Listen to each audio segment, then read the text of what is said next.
I said, "Do not worry, my son. Do not worry, my child." All right. The Black Pearls, a group of sailors who had been stationed. They made a name for themselves in the seas, have ended up in Bronzeport with one of their officers named Jayi, the head surgeon. She asked the group if they could come and find her allies, her vassals, and they would help you in your battles to come. You agreed and followed her. In doing so, you met one of her vassals with one arm missing and wounded. He led you to a mansion, an old abandoned estate, but as you entered, it wasn't abandoned.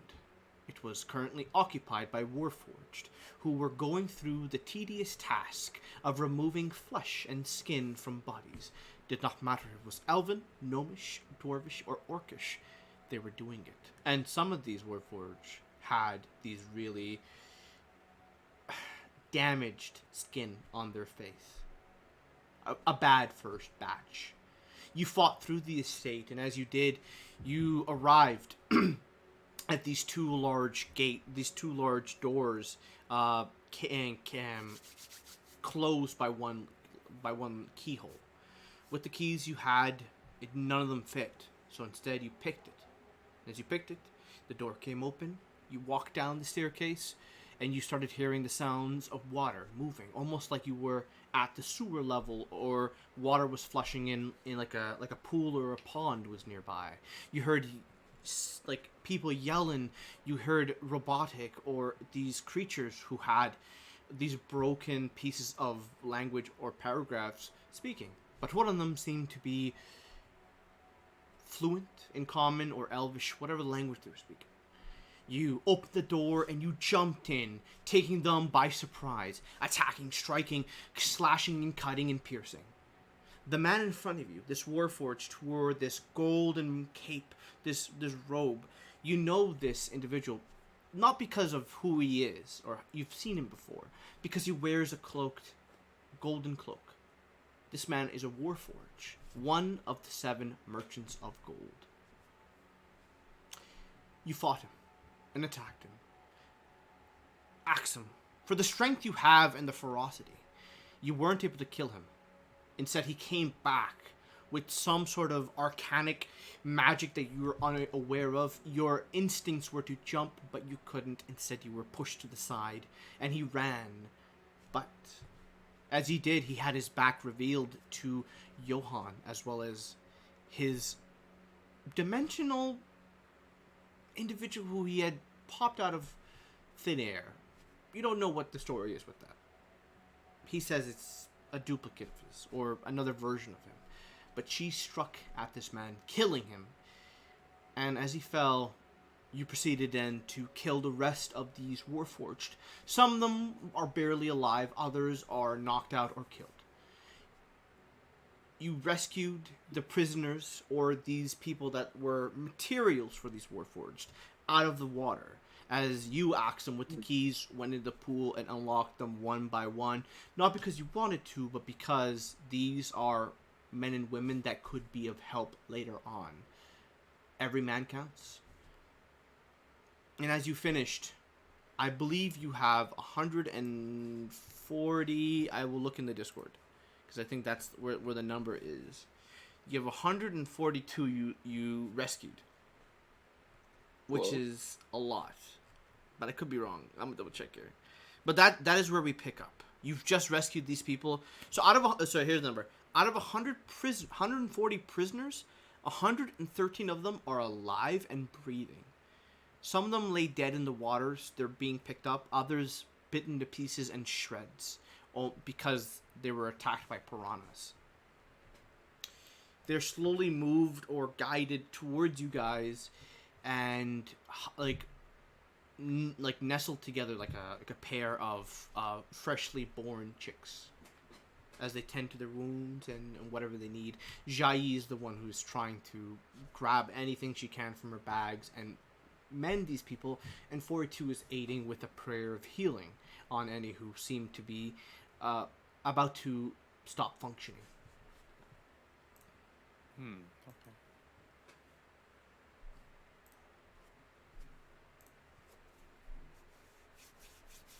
Oh, thanks. Is the body of that other guy still here? Yeah, I want to Yes. take a look at that So body. It Axum was like and over here, right? Axum, I will say for you, you get there first because that was your quarry. And then Johan gets there a little afterwards. So Axum, what you see on his body when he was struck, he exploded very much like how a machine would explode after a malfunction. You've seen ballistas break and get destroyed because of one missing cog. That is what has happened to this body. His head is kind of flown apart, breaking as it flies overhead. Its shoulder, it's completely just ruined. It's everywhere. But you still see where that large crystal kind of gem sits that has like this clockwork machinery around it. It's Oh, as big as like a small it's like it's pretty small. It's like a kiwi size. interesting. Yeah. But as you grab onto it with your claws, you don't feel a pulse. You don't feel heat. What you feel is the mechanism that whatever you're holding onto this gadget is currently trying to activate or trying to operate.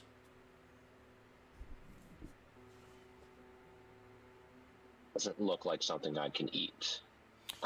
No, I would say you probably can't eat this. You've tried eating like it's the first tell is like that's glass. I'm not eating glass. So you're telling me there's I can't eat it. Mm. Yeah, this is not flesh. This is not even something that is like a rock like substance, which is like maybe you can grind into a dust and then eat it or inhale it or whatever the case is. This is not even the case. This is just simply like it is very much mechanical. Uh, it Well, it looks interesting. I'll keep digging into his body for what Axum might think is a heart. you dig through his Leave body. that on the There side. is like a warforged. It's one of those things as a tobacco as a Lionel. It's frustrating. It's like a hunt with no fulfilling meal. But it's a hunt you Hmm. have to do. These warforges, they don't carry hearts, they don't carry organs you can feast upon. The best that they can be at, like, they can be like a scratching post. Plexo style. Yeah. That's Sweet. probably the best you can do. And as well as that, they can be held as a totem, like a warning sign, permanently, pretty much forever. The wood would fall before these metal things break apart. Mhm. Uh, Axum's just generally frustrated and kind of just leaves whatever mess Yeah. this is I will say for Johan. you do find as you go looking through his body, you do find a golden key that sits in his pocket that you have kind of wrestled into. Not because you're looking for something like that; it's because you're ripping through everything and a key falls out, a metal key. It has the number, I think it's 6, but let me double check. It's a large key. It has some importance. It is even detailed in almost. And if this one would be in Dwarvish, it says gold. I actually know Dwarvish. Mm. Uh, it just says gold. Yeah, just simply says gold. Like the thing itself is gold. Like the key itself is complete solid gold, and it has the word written gold in Hmm. I don't know what that means, but I'll take it since I have a bunch of keys. here. Yeah. And the rest of the keys you did use in this area, or you probably feel like they're probably not worth using anymore because some of the cages here have already been opened or are destroyed to the point where you don't have to worry about them. Got it. I'm gonna delete them. Yeah. So I have a 7 key and a 6 key. Interesting. Hmm. All right. What did Johan want to do? Oh. Yeah, Johan, go for it.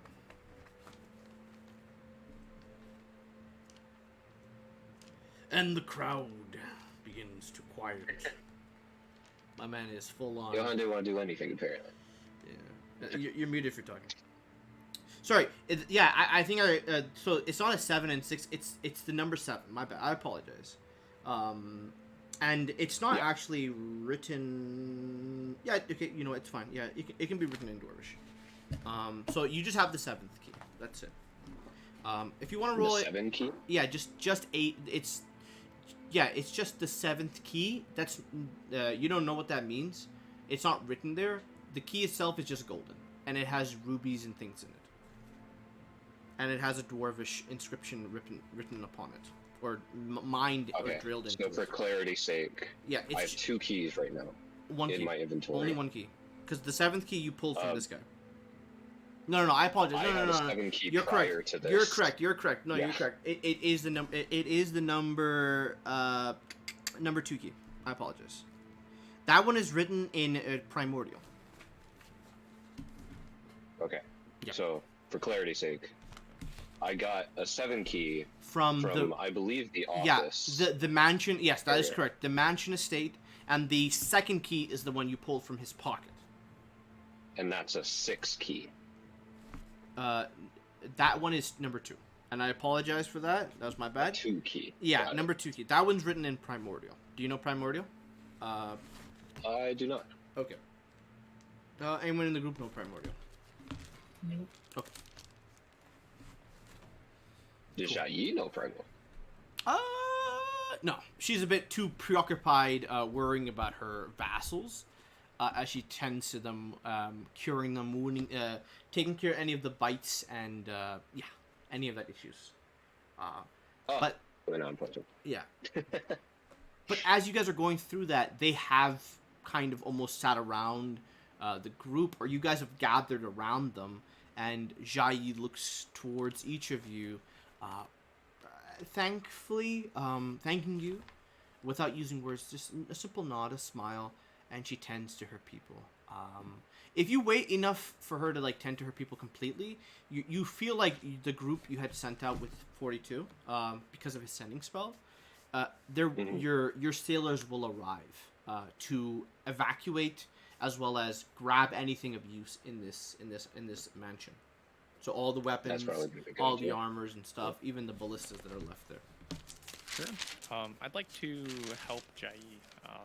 I'm not a medical expert, but I will pretend I You am. can. I do want to say previously you did want to look at the crystal gem, right? Or the clock gem. Oh yeah, I mean I did, but I thought Pohai did most of it. Well, I'll take a look at it. Okay. Yeah. Now, previously, I didn't say in the recap, but when he died and he was returned, there's almost like this weird feeling of a gravitational pull between you and it, as well as even your summon. And when you cast a spell or you interacted with him because of your potent die, he singled you out. So as you look and walk towards it, if you've left it there, Axum, the gem, if you want to grab it, you can interact with it. Yeah, it's just in a mess around where his body is. you can Axum, see what it. do you do? Oh my! All that work and no snack. Tries to He's move made on. of metal. He's a. I don't even know what he is actually. You would know them as Warforged. Can you make anything of it? Yeah, I know, Yeah. but Oh, my bad. I'm just looking at the body now. Like I don't even know what it is, Yeah. and I'm gonna walk forward and I'm gonna take a look around. I'm gonna investigate the body a bit, see what I can figure out. Does anything make sense to me? The body itself looks like your generic Warforged. It's that gem, especially where the chest is, where the gem was put in. There's been a heavy...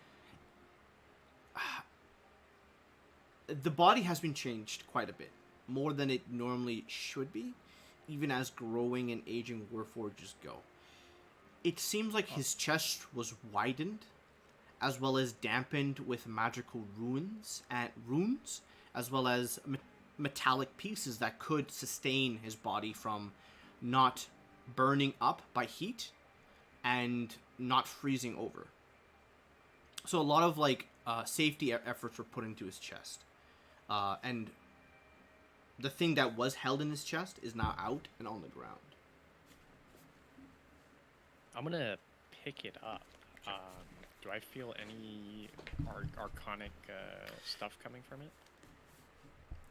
It's not about feeling. The moment you touch it, your pocket watch begins to slowly gravitate out of your breast pocket or your pocket, wherever it is held currently. It just gravitates out of it and gravitates towards the gem. If you're holding the gem, the gemmed clock, it will try to move your hand towards it. I would like you to roll me an athletics check. Ooh, okay. Mm. Yep. Look at that. 20. You feel normally you would not be able to like hold this back, but for some reason you're able to in this very moment.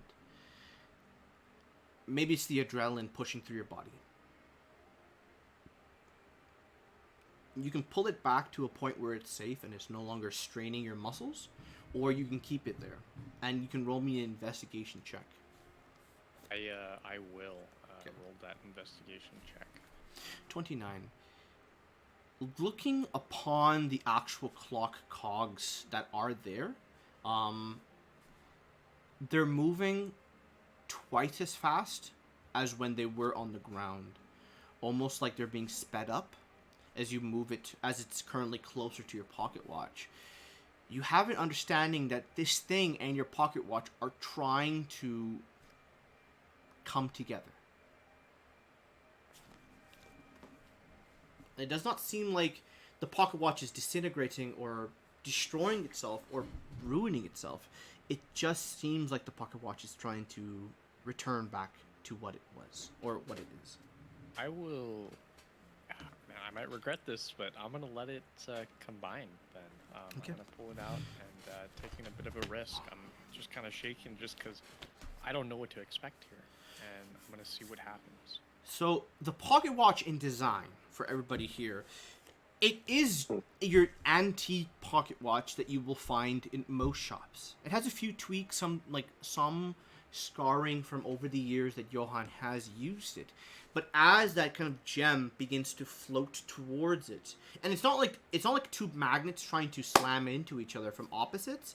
This is almost like they're slowly coming to each other, and you can see those cogs that encircle it like a planet's circle, or begins to bend and begins to fit into where the normal hand and hour hands are. The minute hand and the hour hands are for the watch, almost sitting on top of it. And as it does, the gem itself begins to, like a second layer, almost like a Rolex watch. It begins to get bigger, and you see these additional kind of what's it called? Like on a watch, there's like these different things you can click. I don't know. If Oh, like like switches. The yeah, features or whatever? switches, and what'd you say, Erica? Buttons. Buttons and switches. Buttons. Yeah, that's the simplest way to say it, yeah. There's a few additional buttons and switches that begin to emerge, almost like this thing is going into a very reality breaking transition, almost like liquid, like the solid object is becoming material for a few moments. It's becoming liquid and material as it's beginning to change and form into something bigger. The pocket watch begins to get bigger and bigger, almost to the point where it's no longer something you can hold in your hand, like like on your palm, very simply, and it's like a small thing. This thing becomes quite large, almost to the point where it is a handheld clock, almost like a compass up to some degree. That's how big it is in size. And as it does, you feel that all is right. You look towards your summon. I don't know her name. I think it's like Layla or something. I do apologize. Alva. I think? Alva. You look towards Alva. Her actual watch isn't like yours. Your watch is bigger than hers. Your watch is bigger than what you've seen from Kenneth Thorne. You've seen many different things in your life. You've seen many different avenues you could have walked, but it seems like this one you have something that none of them could have. You have something that can and will aid you, you feel. It will take you a while to attune to this completely, but it will take you an hour. But Oh shoot, I have to attune to it. Oh no.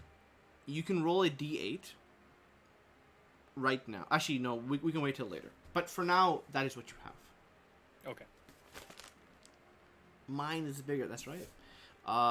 So, group, now that Johan has done that, if you want, again, you can So go ahead. wait, his pocket watch merged with that one? Yeah. Interesting. And it's no longer a pocket watch anymore. It's a actual watch. Oh. It's on a chain, so it doesn't go over your hand or wrist, but it is on a chain. You have to pretty much put it in like a side pouch or like a side bag, or maybe you can have your pocket. You can have your pockets get bigger, so you can just keep it in there. Oh, gotcha. Okay. Yeah, and maybe you can go in your back pocket. That might be worth it. Yeah. There's my pocket clock, guys. If you could envision, I would say the best picture of it would be Alice in Wonderland's. Like the bunny has the watch, and it's That's a what I huge was watch. imagining, Yeah, it's really big, and as he Like- grabs onto it, looks at it, and then he just puts it back. Like Flava Flav? I'm not sure what that means. Flavor Flav. What's Flava Flav? Yeah, boy. That guy. He knows who I'm talking about. Yeah. Was it Flava Flav? Yep. I used to watch the show where he was a bachelor and a bunch of women were competing for his attention. It's so stupid. It's a reality TV show. Oh. Damn, he's Yeah. got a huge watch around his neck. Yep. No, that is He's a very stupid. he's from looking Public watch. Enemy. Okay, He's a gotcha. hype man. Yeah, it's not like that. It's more sophisticated. It looks more like there's more going on other than just the hour and the minute hands moving.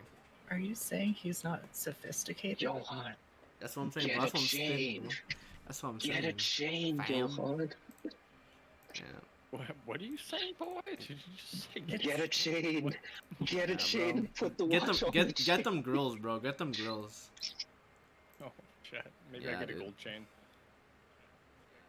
It's perfect that you use the word sophisticated. That being said, okay, enough about the damn watch. Okay. Okay. Flavor Flav. Fine. Now, since I have my chick magnet, I'm gonna go over to Jai. Oh, God. As you get to Jai Yi, you can begin to mend and tend to these people's needs and wants. Just roll me a medical check, or medicine check. Sorry. Sure. And you can honestly jump over to Sarks or whatever for a bit. Sure. Sarks. Oh, I'm gonna re-roll. Well, actually, Go I for it. want to look good. You wanna I look don't good? have any Oh my important God. dice. I'm gonna Yeah, re-roll. you're yeah. cooked. You're cooked, bro. You're done. You emptied out. 20. 20. Okay. Okay. Oh, that's a lot better. You grab any of the bandages that Jai isn't using and you tend to people. You know a lot of skills, and each of your siblings have drilled it into your head. But some things you've picked up, especially how to tend a wound that is caught or picked up from piranha bites. You know. But Sarks. Yes. Is there anything you're doing right now? A lot of these people are dead, and the ones that are under your control, the ones that we're told to help you, even the piranhas themselves who are helping you, stand by almost docile and in this fever dream of like following you. They surround you, wait for your commands, as your mass suggestion spell will continue until further, until the time runs out. Alright, everybody, what should we do with them? Kill them all? Get them some therapy? What do you guys think? Why don't we let Shai figure that out? Or perhaps 42 would like to bring about the nail in the coffin. Alright, Shai 42. What say you? Jai, for a person who's always calm, emotion is not her first thought in her mind. It's always about what she can do, and she's very sensible of what she does. She looks towards the group, and there is like tears rolling down her cheeks. And you are speaking in common. This is almost like echoing through the room, and it's not even her who says it initially. It's the survivors, the prisoners, who tell you to kill them, slay them, to murder them, to ruin them. And then Jai just looks towards you. Admiral Sarks, I thank you for saving my people. I think they should be killed. On any other day, I would have given them mercy. Please understand. Alright. I will ask them to line up. They line up. The first one, I say, open your mouth. Remember, the suggestion is to help you, but they cannot do anything that will get them killed. So they're not suicidally following you. So if you cage them up and bar them, they will happily follow you, after which you can do what you wish. Yeah. Alright, let's put them in a cage. You could just drown them. Wait, do they? No, they don't need to breathe. My bad. They're poor first. Yeah, so. yeah. Just tell them, oh man, I think I dropped something in that cage over there. You guys mind? I'll check it out.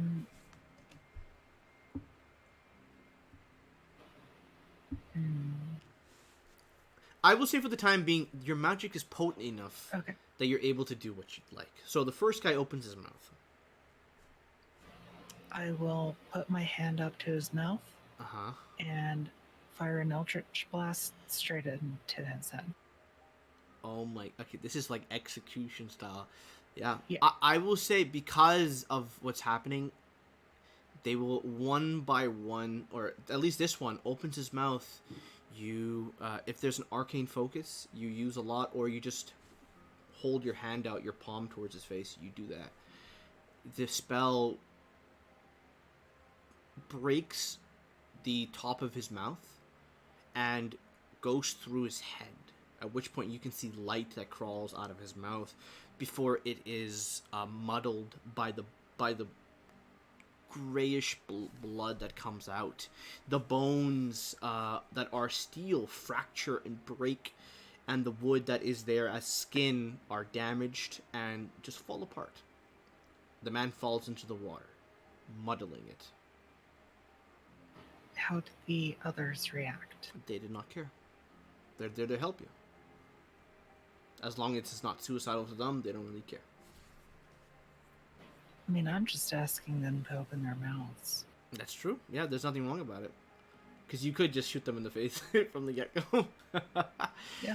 Yeah, each of one just opens their mouth one by one, almost like the Axeman at the gallows. Each one... So... Oh. I'm doing Eldritch Blast, and my Eldritch Blast is different every time. Sure. So one of them just... These, like, rays of light shoot out its head out of every orifice. One is, like... Flies just shoot into its mouth and burrow through its head. Like...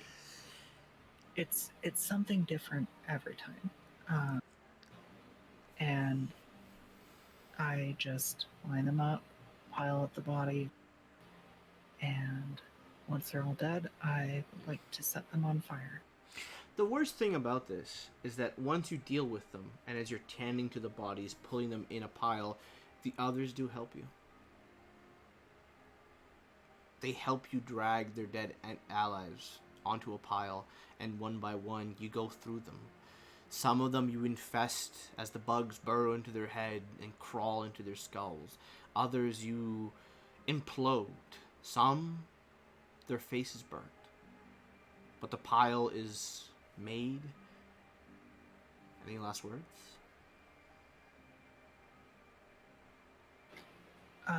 The last one, I'm just like, eat shit and die. I will say, you say that, and he does look towards an area where someone had died, and when people die, they defecate. So he does move towards it, but not quick enough for your spell. As you kill him, as he falls into the water, and you have to drag him out, unfortunately. The piranhas are in there. Some piranhas are your allies. So the piranhas tend to him, and they fix him up. But So the piranhas can eat metal, but Axum can't? Good point. to answer your question, Warforged, yes, they are metallic in nature, but below everything else, there is wood. It seems like this Warforged that you slayed, like every other Warforged, has some sort of beating heart that is like wood in nature and texture. That man you killed did not have a heart. He had a crystal. I don't care that much, honestly. Yeah, It's fine. you assume it's some sort of like item or magical item that was doing it. Got it. Yeah, almost like a pacemaker or a pace beater, whatever that's called. Pacemaker. Yeah. So, I would say after all that concludes, sailors begin to come down the stairs, and you see allies, even those you have traveled with from Bronze. No, they're a bit slow on the pickup, but you do see some of the quicker ones. Who did you pick up from? My brain's not working right now. I will say Carmine and his allies. Carmine's on another fucking ship. Jesus. No, some random Joe Schmo shows up. There's 20 of them that appear. You know there's I will say probably in game because of the hours of travel. You know majority of them what their story is, what's their deal mostly, and they do show up. Riley, this kind of feminine woman. Sorry, that's an oxymoron. This woman shows up, and next to her is Thomas, this dwarf, who doesn't really have a last name, but both of them look towards you and they just speak. Admiral Sarks, the boys and girls have picked up what they need. Did we need to? And he looks into the room, sees the bodies. You want us to clean this up, or what? Salvage what you can. Understood. Anything that would fit on the ship and seems helpful. Parts, materials, grab it. We could probably use some of the cages in case of any rebellions, anything like that. Sure. Thomas and Riley both walk in, followed by a few others. They grab any weapons they can find, any armors that are salvageable, and Jai and her people, now they've been tended with Johan, walk towards you, Sarks, and you're kind of designating orders and plans to people as all of them, either go to their knees, some of them bow, Jai bows, and others stand there defiantly. You can see there's almost like this class balance depending on where you're from and who these people are. But all of them in unison they look towards you as their savior. And Jai speaks. Let me see her line.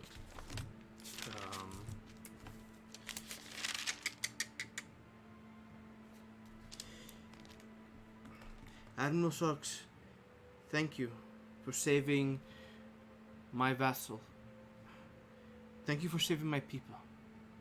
They came with me to protect me. And you have done what I couldn't. I appreciate that. Know What I do. that I will always be in your service loyally until the end. And so will my people. You've done us a great service. I'm just glad we saved as many as we could. They nod. Even the ones that are standing, maybe they have too much pride, but they look towards you and nod. And the ones who are standing, they have like this like feeling of maybe military or diplomat, somebody who tends to deal with a lot of high stress situations, and they look towards you, and one of them, his name is Sun, I'll say for the time being, and he says, Admiral Sox, my name is Sun. I am a vessel of Lady Jayi of Shin, seventh to her name, and the first to the throne of Shin to thee. I ask, what do you require of us? Wait, what? You're the first to the throne. For what? Maybe I misheard. He looks towards you. She is our princess, but she is our queen. It is only but time. When time passes, she will be on the throne. She will ascend. She is the rightful owner of Shin to thee.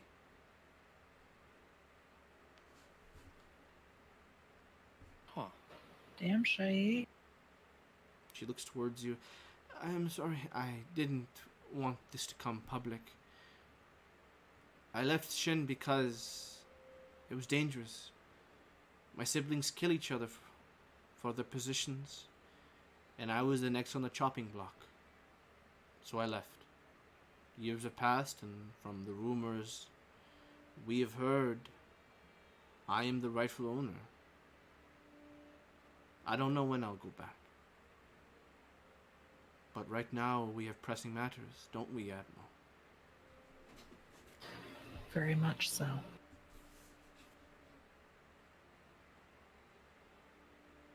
And Sun follows up. I don't want to be speaking for my lady. But what are these pressing matters? Why has she come? Why has she come now? We have a common enemy that poses a great risk is an understatement. I'll be right back. We have a very fearsome enemy to defeat, and we need all the help we can get. Who is this fearsome enemy you speak of? Kenneth Thorne, formerly known as the Velvet. You see just nothing. No telltale signs of any recognition of who you're speaking about. And it feels like at this point, you probably have the idea that nobody truly knows who that is, especially those who are not even from no this one knows who that is. island. Yeah. Well, the name doesn't matter so much as what he's doing. And what is he You- doing? You're aware of the strangulations, right? He looks towards some of the people here. Yes. Many of our people have died in the middle of their sleep, strangled. We could not find who did it. You're saying this man has done it? How? It's just the beginning. He is incredibly powerful. I don't know how he's doing it, but it is some very powerful magic. I think you may have learned how he's doing it back at Zephyrwind. Oh? Yeah, but I think either I didn't. You should have learned about it. I'm pretty sure, but if you don't, that's okay. Let's see. I have notes now. Yeah, if you can, look for them and then let me know. If not, I'll let you know anyways afterwards. But He just this man, he's frail. He's frail, but he still has that kind of stocky body that a soldier may have. Those fine physique that somebody in power does have. He looks towards you. For helping us, Admiral Sarks. Was it the hag? Yes, you feel. Yeah, from what you heard, there was an agreement struck between him and that hag, and you feel like it's almost akin to it. From what you learned, hags, the particular night hag that you were interacting with, they give people dreams, and if you aren't able to withstand them, not only are you unable to have a nice a rest, your vitality is stripped away from you day by day. And usually it's only one individual or two people that these hacks can do, but it seems like he has been able to globally begin to use this magic on a higher scale. It's revealed back then, that was no idea about that. Well, I'm glad Erica was keeping notes. But I would have said afterwards what was up. But he does look towards you. You have our aid. But if this person truly is a reason of concern, if everybody dies from these dreams, I don't think there'll be a throne to be given to Our Lady. Exactly. Most of us, we can throw a punch or two. Some can even hold a blade. We will help you. And I also roll me an insight check, Sarks. Axum, you can too with advantage. Nice. Arrow insight. Yeah, I'm gonna lucky that. sure. You can lucky it if you absolutely 13. Damn it. It's for Sarks. This is insight on the group, and Axum. This is very much the same. For I'll say for this, Axum. You look through some of these people. They're wounded. They're battered up. They'll need some time to rest. But after that, maybe they can be put to work. Sarks. They speak a big talk, or a big tale, but when it comes to fighting, who knows what may happen. That's about it.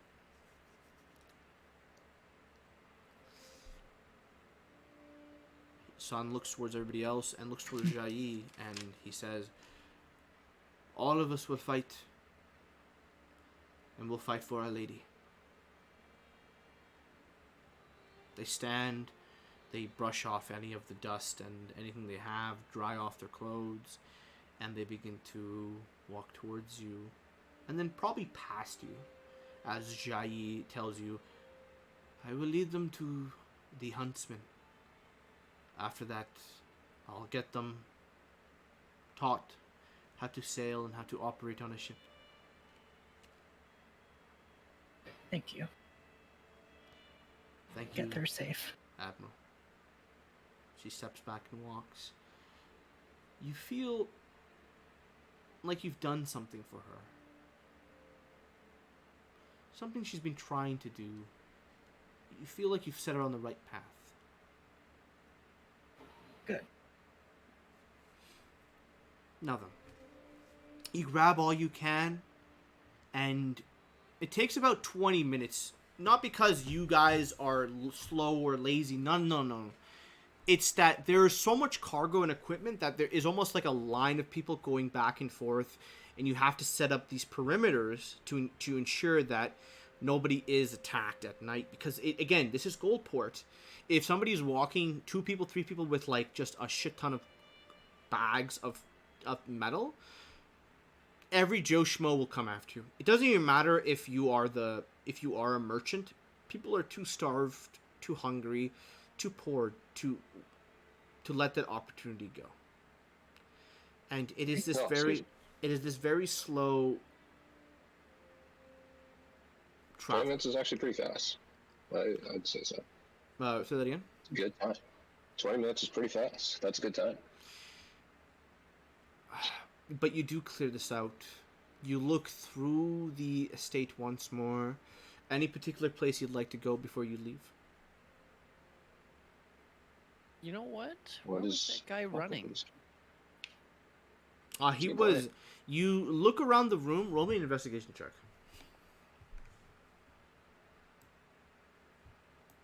I'm gonna re-roll that. Sure one. Even with the Oh, I national one, only that's get- pretty good. Okay. 16. So at the ends of these areas, this is a sewer. So from where I previously said, this is an underground sewer that people could use to smuggle goods in, and you probably think it leads towards the shoreline or to the cliffside. He has a ship.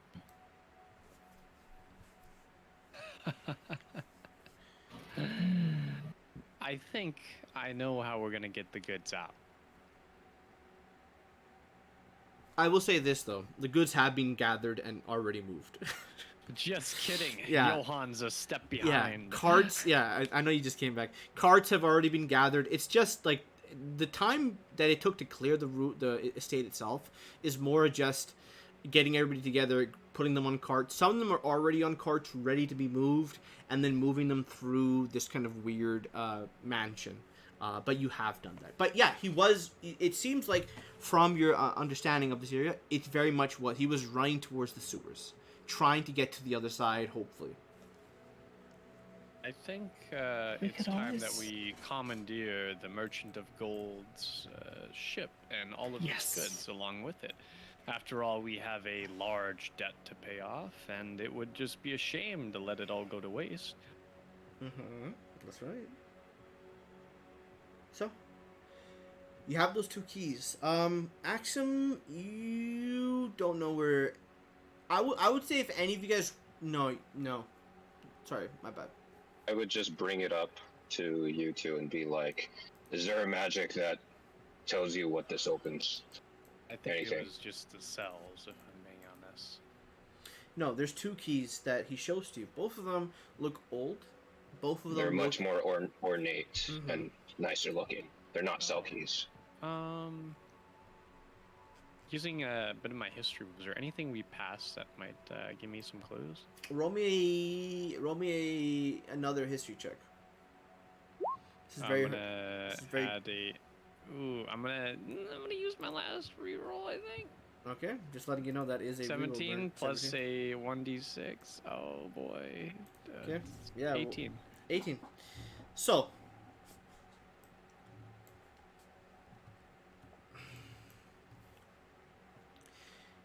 Gold merchants of gold pass on to their are given from their predecessors and then passed down to their successors a warehouse that is like a vault that is can only be used by the person who wields this particular key. The key's function, from what you've heard, ceases to exist until it's passed on to another individual after the person dies. These keys are a one-way ticket, a magical way to open a door. And those vaults, those warehouses, can only be opened by these keys. No pick lock, no magic.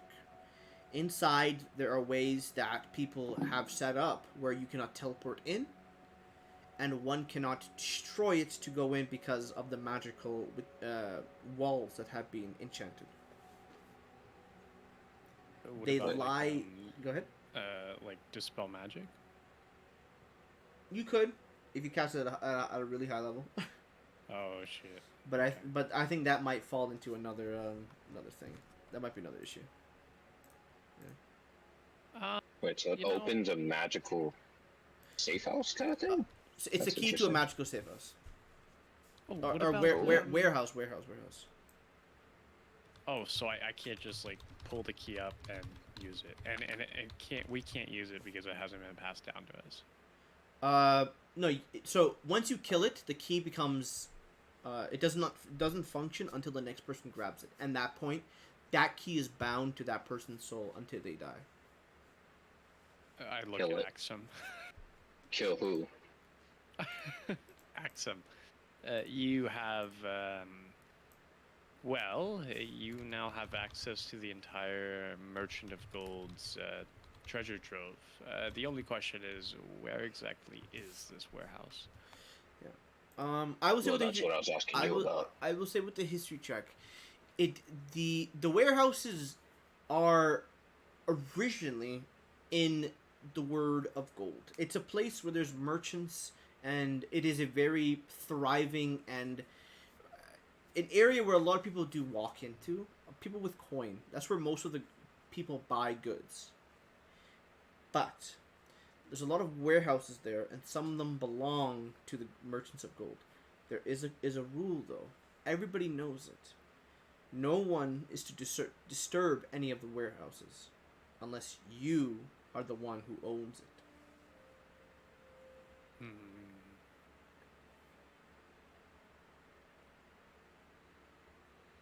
There's been some historical tellings that people have nicked or stolen a key from a merchant, killing them, and then going to their warehouse and doing it. Even if that happens, no one can do anything about it unless they know what's happening.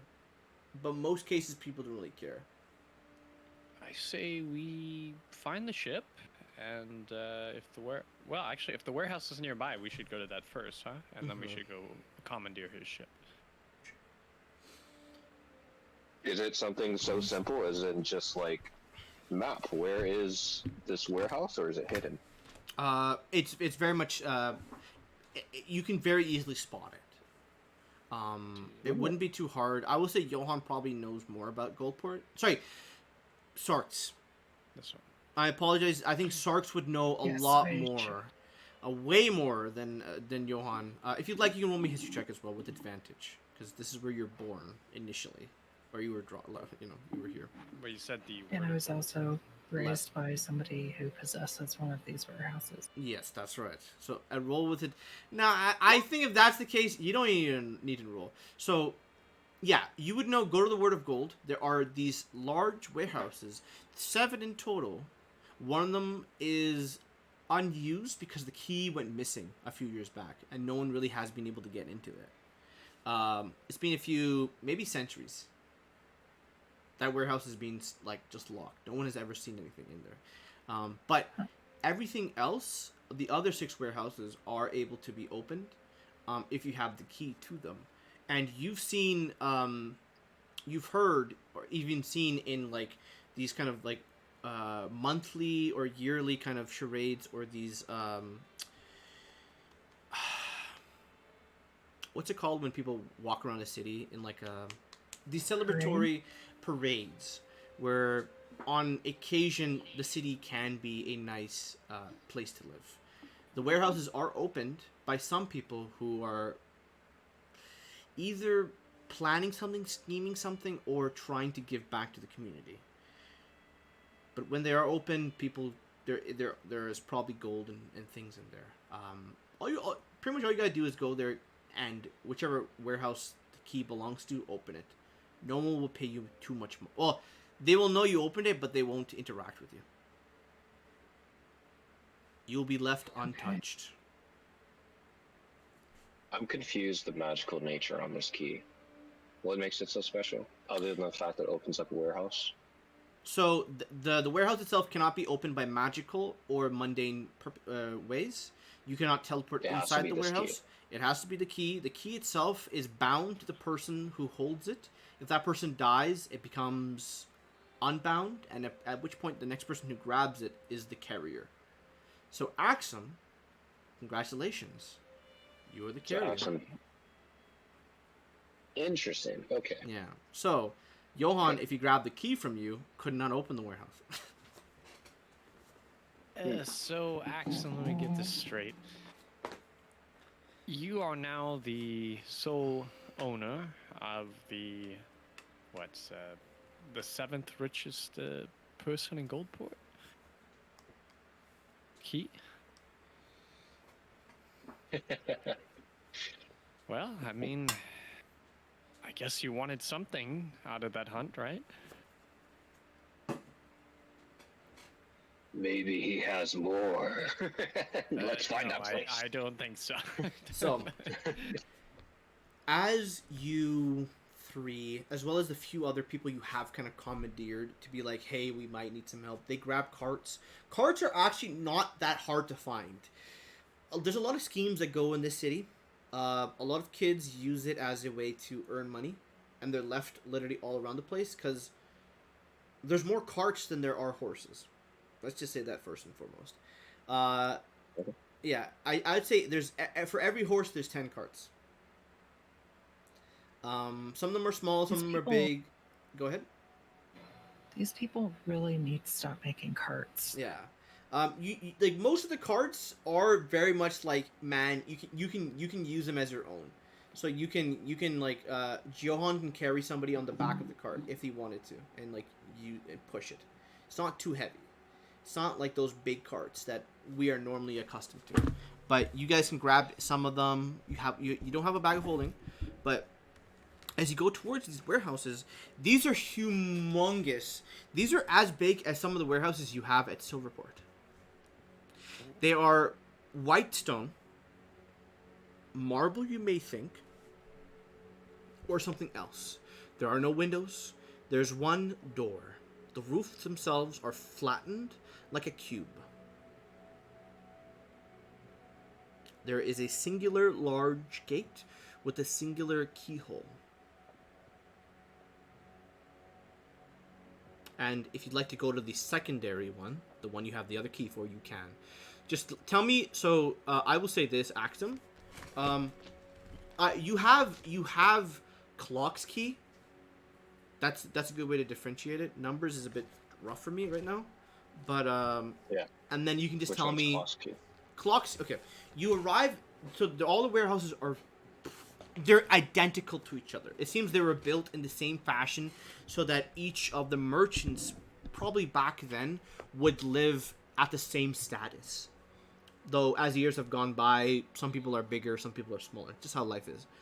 But, you grab the key, and you have clocks. Would you like to open the door? For inventory clarity, I have 2 keys. Yeah. You have, They're both Clock's keys.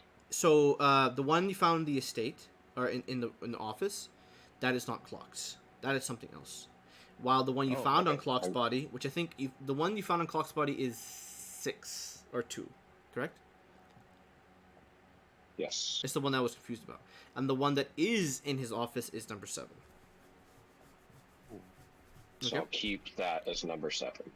Okay. So, number 2, or 6, you grab it. You go towards the warehouse. Would you like to open it? Of course. Okay. As you put the key in, the key itself moves in like you're putting a knife through butter. You don't even have to like turn it.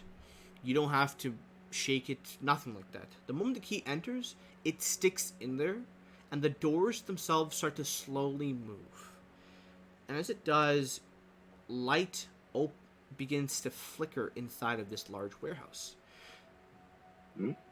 Inside, you see crates, cargo, boxes, just what you would assume is in a normal warehouse is there.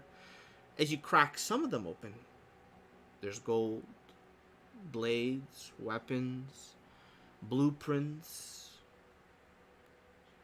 it would be pretty hard to put a number on it, but you can see some of them. Some crates, since they share the same symbols that probably Clock used, they hold gold. There's about 20 crates of gold, and these crates are huge. They're like a skid. Wow, Axe, you're rich. There's boxes. There's these small other words for crates or boxes or containers or chests. But looking through them, even with Identify, you don't find anything magical. Sarks. Some of the crates are new, and you can see a lot of rare materials you would not find. and Axum going through each and every single one, you do find one where it has a bunch of clothes, and as you kind of like flip through some of the clothes, maybe they're hiding something. You can clearly see that these are skinned changelings, and it does not seem to be 1 or 2 or 7. These are like double-digit numbers. Lovely. Yeah. Well, look at that. Yep. You see, they've been harvested, organs taken, liquids, and so on. A shipping manifesto is like left around here for like almost like every crate. A stockpile of information. About 250,000 of gold is in here. Gosh. 3 crates of changeling skin materials. One of them needs to be sent to Bronzeport to the head researcher. Let me find his name. Let me see here. Falgoyle, Stormheart. And a few other things. You can see there's a lot of, like, cargo that are meant to go somewhere, or they're meant for something. And there's not magic here. No magical items for you to consume, or to take, or to even steal. You do see, though, there is about 2 barrels of ballistas, too big to be ballistas. These are death catcher charges. And as you look towards them, each barrel has 10, so that's 20.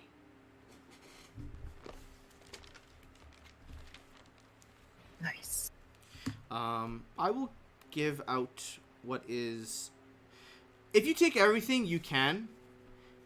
But for the time being, would you like to go to the other warehouse? Yeah. Is what else is in this place? Like in general, is it just like trading goods and things like that? There's one thing though. There's a large crate that seems too big for anything, and it's built for a particular purpose. It is written simply as clock. Well. Labeled. I bust that open. You bust it open. What you can see inside, the first thing that you see, is a large construct. A construct not like you've seen in Bronzeport. This thing seems a bit foreign. It has the arms, the legs. It's a large construct. And where you see its chest, there's almost like this iris of an eye, but inside, it's been hollowed out and stripped apart. Anyone who has a high Arcana check and is proficient can roll. High Arcana. Like how high? I have a +4. I have a What the fuck is this? Sorry, anyone with proficiency of Arcana can roll. Nope. 24. 24, okay. Plus my d6. Plus my d6. That's all my. Wow, I am going through all my utility here. It's alright. That's what I want. I'm sorry. Oh, shoot, bro. This is a construct, not of this plane. You've heard tales, stories of a being that was made from a plane of existence known as Mechanicus, in a place called Sigil, where laws are enforced by these creatures. Once agreed upon, they will be the watchdogs and the hounds that will chase you until your demise, if you ever run away from a deal you have made. It's interesting because Mechanicus is an area where time really doesn't move. It's easier to say that, theory-wise, time has already reached its eclipse or its zenith in Mechanus. Like, everything has already occurred. And these people, or the people that live there, and the constructs that are there, are sent prior or even ahead of their time, if need be, to wherever they need to go. This is a creature that defies all reality. It defies time itself, and it lies here destroyed and ripped apart. The pocket watch, the watch itself, seems to interact with it, or seems to not blink, but it does vibrate in Johann's person. Would you like to grab it and try to see what it's doing? Yeah, I would most certainly like to do so. Okay. As you grab onto it, you pull it in front of you, trying to see what it's doing. The actual minute hand and the hour hand begins to slowly move either clockwise or counterclockwise, whichever is faster, towards the 12th hour. Okay. As it does, it ticks and a clock rings. Time stops. Axum does not move. You feel not a breeze. You don't see Sark's opening a crate. You move around, but you're stuck. Wait. So I went towards this thing and then it stopped? The moment you pulled out the watch and it hit 12, time has stopped. I guess I'll pull it out. Time stops and it's so funny. My watch is not ticking. It's never happened. Why aren't any of you moving? They don't speak. They don't react. They don't move. Maxim? And then how long does this last? I will say about a minute goes by and it's still continuing. Oh no.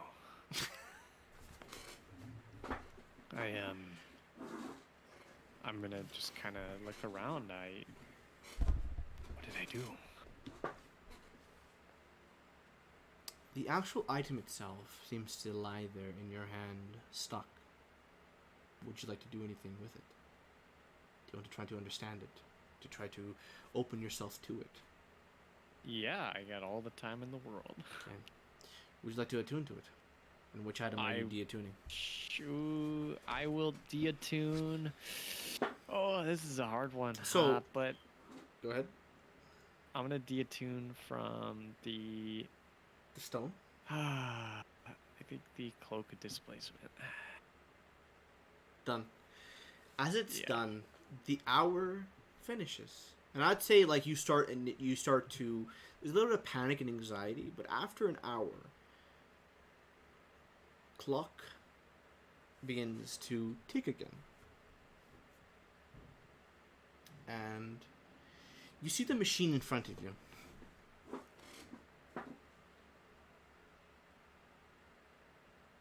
Begin to be reconstructed in this stopped time. You see the light outside from the open door beginning to shut and open and shut and open. You can see Clock and many other individuals, almost like split-second images of them all over the warehouse. Opening crates, closing crates, stuffing dead bodies, pulling those bodies out, shipping these crates away, these boxes to where they need to go, trade agreements, people getting assassinated in this warehouse, almost like a treaty that turns into a backstab or a treaty officially. And you see all of this happening, and you can see this this construct is being slowly reconstructed. Pieces of it are starting to get put back into where they should be. But there's one piece that isn't going. It's your pocket watch. And as you stand there, the construct is almost begins to shrug awake. Stands, breaks through the crate, even when the time is stopped. And the crate, because there's no function, there is nothing happening here. When the crate breaks, the wooden pieces, the splinters, all of that just seems to float. And that's that. It looks towards you. It doesn't speak, but you know that it wants something from you. It tries to reach to you, but it falters and stops moving. And when the clock, after a minute of being in this isolated area as this construct moves towards you, all of you, Sarks, Axum, what were you doing while you? What was a crate that you were going towards or checking when Johann moved towards this larger box? I was just taking general inventory. I wanted to know if there was any weapons or anything in here. You have the clipboard in your hand, you have the third page above, and you're looking through it. Sarks, what are you looking through in this warehouse? I'm gonna gather up the changeling skins because I want to. Gotcha. So you're grabbing the crate. You're looking inside of it, and there's changeling skins, and you're trying to grab it as time had stopped. Now for Johann, once your pocket watch hits 12, Axum, Sarks, what you hear is simultaneously the sound of wood breaking, flying, hitting the floor, metal ripping itself from the ground, stomping, standing, falling, and then deactivating. Almost like this cacophony of sound that you're unable to make of what it's supposed to be, but you all see the crate that Johann touched has erupted, and Johann is about 60 feet away from you guys, from where he was. And there is a large metal construct in the middle where you stand, Sarks, and where you stand, Axum. And Johann is in front of it. Don't break any of my new toys. What is that? You don't all know? You were stuck. No, of course not. You weren't moving, but I think I had stopped time. I did it. I think. I'm not sure exactly what I did, but I'm not entirely sure what I went through, but it's hard to describe, really. What does the manifesto say about this thing? It just says clock. There is no additional information. It seems like this is a item or thing that will be held here until the end of time. And for you, Johann, the name that I was missing out, its name is Marat. Marut. I will post the image if you'd like. This is one of them. Why can't I put the link? I was imagining the picture I sent. No, that's not how it looks like. No, that is how it looks like. Oh, what on earth? Yeah. If as a DM, if you've looked through the monster stuff, you probably know what that is. Yep. So yeah, there you go. Look at this picture. The one-eyed golem, bro. Yeah, the eye itself is not there. It's not. No, sorry, not the eye, but the where the eye is. It's almost like hollowed out. It's blind, but it doesn't seem to be moving. All the parts that were quickly, instantly repaired are now all across the ground. As if What is it? I'll be asking that to Johann. Excuse me, what did you say? Yeah, what is it? What is it? I am not entirely sure. It's some sort of being, or think of it as a bounty hunter, but for time. It will chase you till you're eliminated. That seems like a thing that I know, don't it's want like a Terminator or something. I don't know what that word might be. Oh, what? A what? the height is 12 feet tall. Oh, nice. That is pretty big.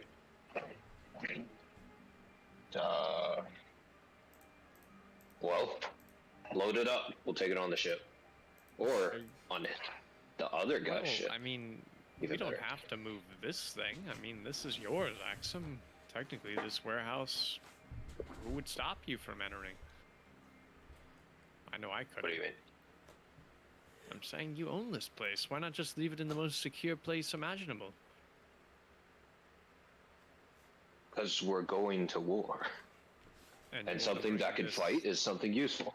I don't think this thing can fight. I'm confused then. What does it do? Why don't we ask it? I'd prefer not to wake the being that could quite literally bring about the end of your existence. I'll try to wake it. As you bang on it, try to touch it, anything like that, nothing occurs other than the hollowed inside. The creature has been hollowed, as if only the armor remains. Anything that was useful was stripped from it, and it lies on the ground. Almost like the moment it fell for you, Johann, all of that was regurgitated from its hollowed eye and just poured upon the ground like a waterfall. Ew. It's all metal. It's almost. Well. It's all mechanical. There's nothing in the manifesto about it. No. Instructions? Nope. It's Something. only labeled as clock. That's it. Nothing more, nothing less. Then this thing's a hunk of metal. Mhm. Fuck. Okay. Johann, I will. I don't know if you want to know the item right now, but I can tell it to you. Yeah, sure. Okay. Just if you want to just send me the description. The or name- If you want to flavor it. Yeah, the name. So this is not an item. The Marut is not an item. The item is your pocket watch. Once you've attuned to it, it's called the Singularity. Oh, okay. Yes. Roll it. Roll a D8.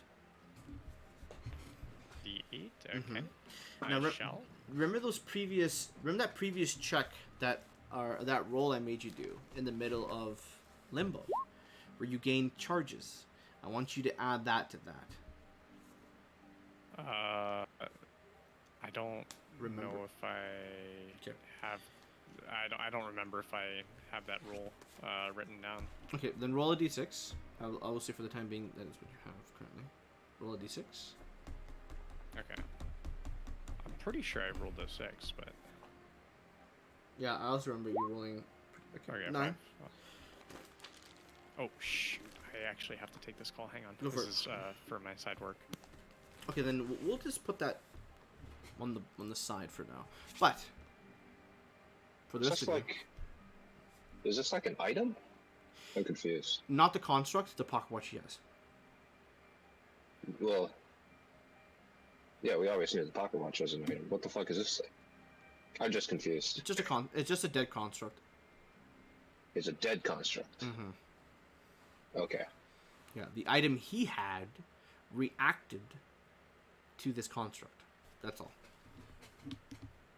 I'm just giving the item a name because he has attuned to it. So he has a new item. Yeah. Or the pocket watch. The pocket watch has Is the changed. item. Yeah, the pocket watch has Oh, changed. okay. Yeah. Now then, Okay, interesting. you can grab all this. It's a bit. It's not. Again, grabbing all this because there's almost like a line of sailors going in back and forth. Carts are being dragged and so on and so forth. This will take you no more than about 30 minutes or 40 minutes to take out. Because this is a warehouse. There's multiple layers. But do you We want have to? a lot of meat to get Yeah. things out. Like, I just want to take inventory of what's in here. Okay. If you want, I can either give it to you afterwards or I can give it to you now. Is it generally like just? It's- I don't need it's specifics. just It's a generally lot. weapons? A lot of no. It's Trading goods. It's trading goods, items like materials, very much gold. Like you would like. There's gold here, like changeling skin, changeling blood, stuff like that. Things you would put to good use years later, not in it like just right away. And there's nothing magical about these. Most of the gold I'll probably leave here. I'm gonna call this place my hoard because it's draconic. It sounds cool. Axum's horde. Yeah. Yeah. You know what? You did eat a dragon, so I mean, good for you. Yeah. You are what you eat. Yeah. Blueprints. It has blueprints of stuff. Yeah, blueprints of ship design. Of So all kinds of things. a lot of shipwright stuff. So Yeah. ship designs, You see some of them. Some of these are written in a dialect that you would find in New Lara. It's common, so you Oh. understand it, but these ship blueprints are for a device that you can. It's for a ship that can sail under the sea. Oh, cool. Yeah, subterranean. That's like a phrase for it. Yeah, there's a code on it, but that's from another time. But I'm not sure what the code is at this very moment. But a lot of the This stuff here, doesn't seem like something I'd be able to like nothing, like build yeah, right like now. at this very moment, Yeah. no, it would take you months, maybe years. Not even sorry, a lot of months to build with a lot of people. Now, Yeah. would you like to go to Okay. the second warehouse? Yes. What is in there? Okay. As you go towards it, the warehouse, people have already noticed you, and they have come up in droves to watch you. You grab the key that you held in your hand, and you go towards it, to the warehouse. Do you open it? If there are onlookers, I guess if I'm opening up a door to go inside, I'm gonna close it after myself. You cannot close it because the key is stuck in, and the key does not get removed unless you pull it. And once it does, the door locks. It's a one-way vault. Meaning, if I open the door, they can just run in. Yeah, Oh, interesting. Okay. but it's almost like it's a rule that people don't touch these things because there's ramifications more than just your life that you should not. Is it more a social thing, or is it like an actual magical thing? Social thing. Okay. Okay. You open the warehouse. Inside is old antique furniture, clothing, carpets, designs, dresses, armor, plate mail, weapons. All freshly and old antique. Fresh is a understatement, or not the correct word. Old equipment is left here. You've seen some of this in Hope's Pledge. The undeads wore this, but theirs seemed rusted and festering with all sorts of diseases. These look fine, refined, patched up, classy. And as this place hasn't been disturbed for many a year, you do see just like the dead air that you release from this place. It's interesting. If you have a way to use detect magic or detect magic, let me know. I think Axon doesn't have any like magic to sense magic. I think it's just the general smell of something magical is like off-putting. Gotcha. This entire room has magical stuff in it. Ooh. It is a plethora of things that are smelling. Like not only does it like when the fresh air comes in and begins to begins to spread oxygen into the room, you are hit by not only the dead oxygen in there, but as well as that, all of this strange magic. Now then, anything particular you like to grab and try to configure? General. Give me a general. You What's grab in onto here? the Just armors. You grab onto the dresses. armors, the greaves, the battles, and stuff like that. Most of the dresses doesn't like. It seems like the things that are meant for like luxury aren't actual magical. Maybe the rings are, Okay. but the armors themselves are enchanted because they're harder to. They're impossible to crush. You can bend them because they're meant to be bent in that way, but you can't bend them out of shape. They Cool. have runes on them that, if you know Arcana, you can roll me an Arcana check. I don't. Okay. So, these things look magical. They have everything that you would find on a magical item on them. and there is about 50 sets of armor with a blade, a spear, and a shield, as well as a helmet and boots and everything else. So like 50 sets of fully uniformed guardsman attire. Wow. Mm-hmm. All right. What else is in there? There are these, along with the spears, there are bows that have quivers. The quivers themselves are made of a particular material. You're unable to tell, but they have that same kind of specialty to the bolts you found in at the estate, at the manor. Those, yeah, because they themselves don't look like normal bolts, and they don't look like they're assassin's bolts, so they're probably magical. So that means they're either arrows or bolts of slaying. But they're all of one particular brand.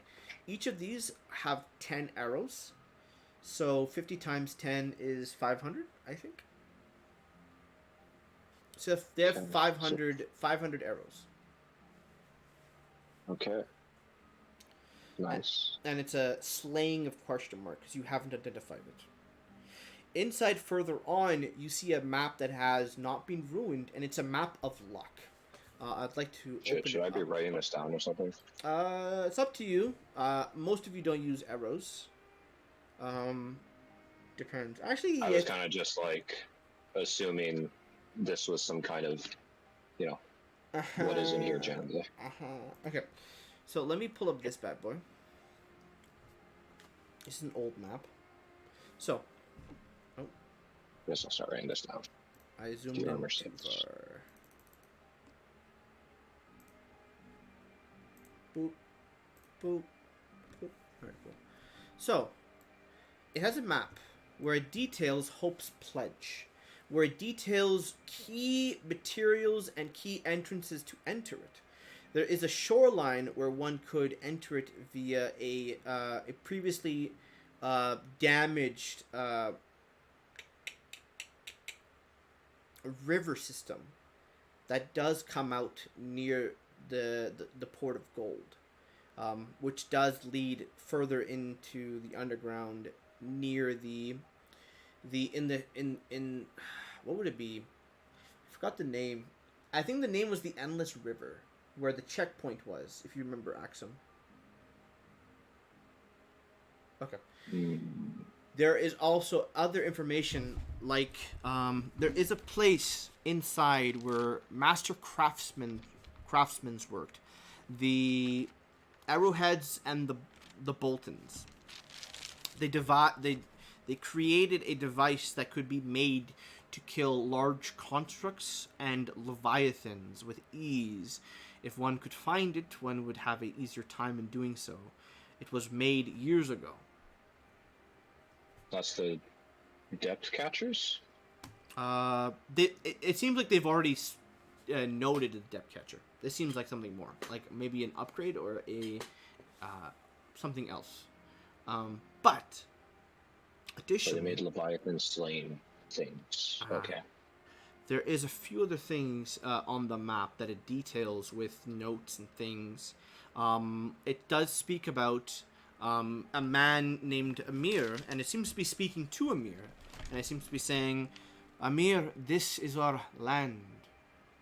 Do with it what you will, but we must return it to its initial state. We must purify it. Our friend won't be able to help us any longer. He gave us years until somebody shows up. You must find them, Amir." Strange thing is, this place hasn't been open for years. Who's Amir? Look at your notes. I'm confused again. I will not. I will not say. You have to look at your notes. Amir.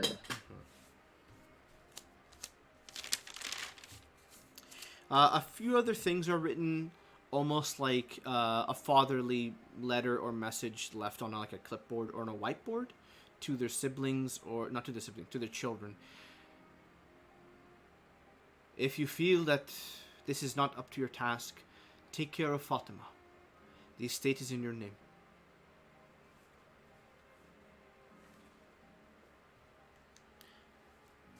Does it say anything? Okay, so Amir is being spoken to in this letter Mm-hmm. to Uh, find something.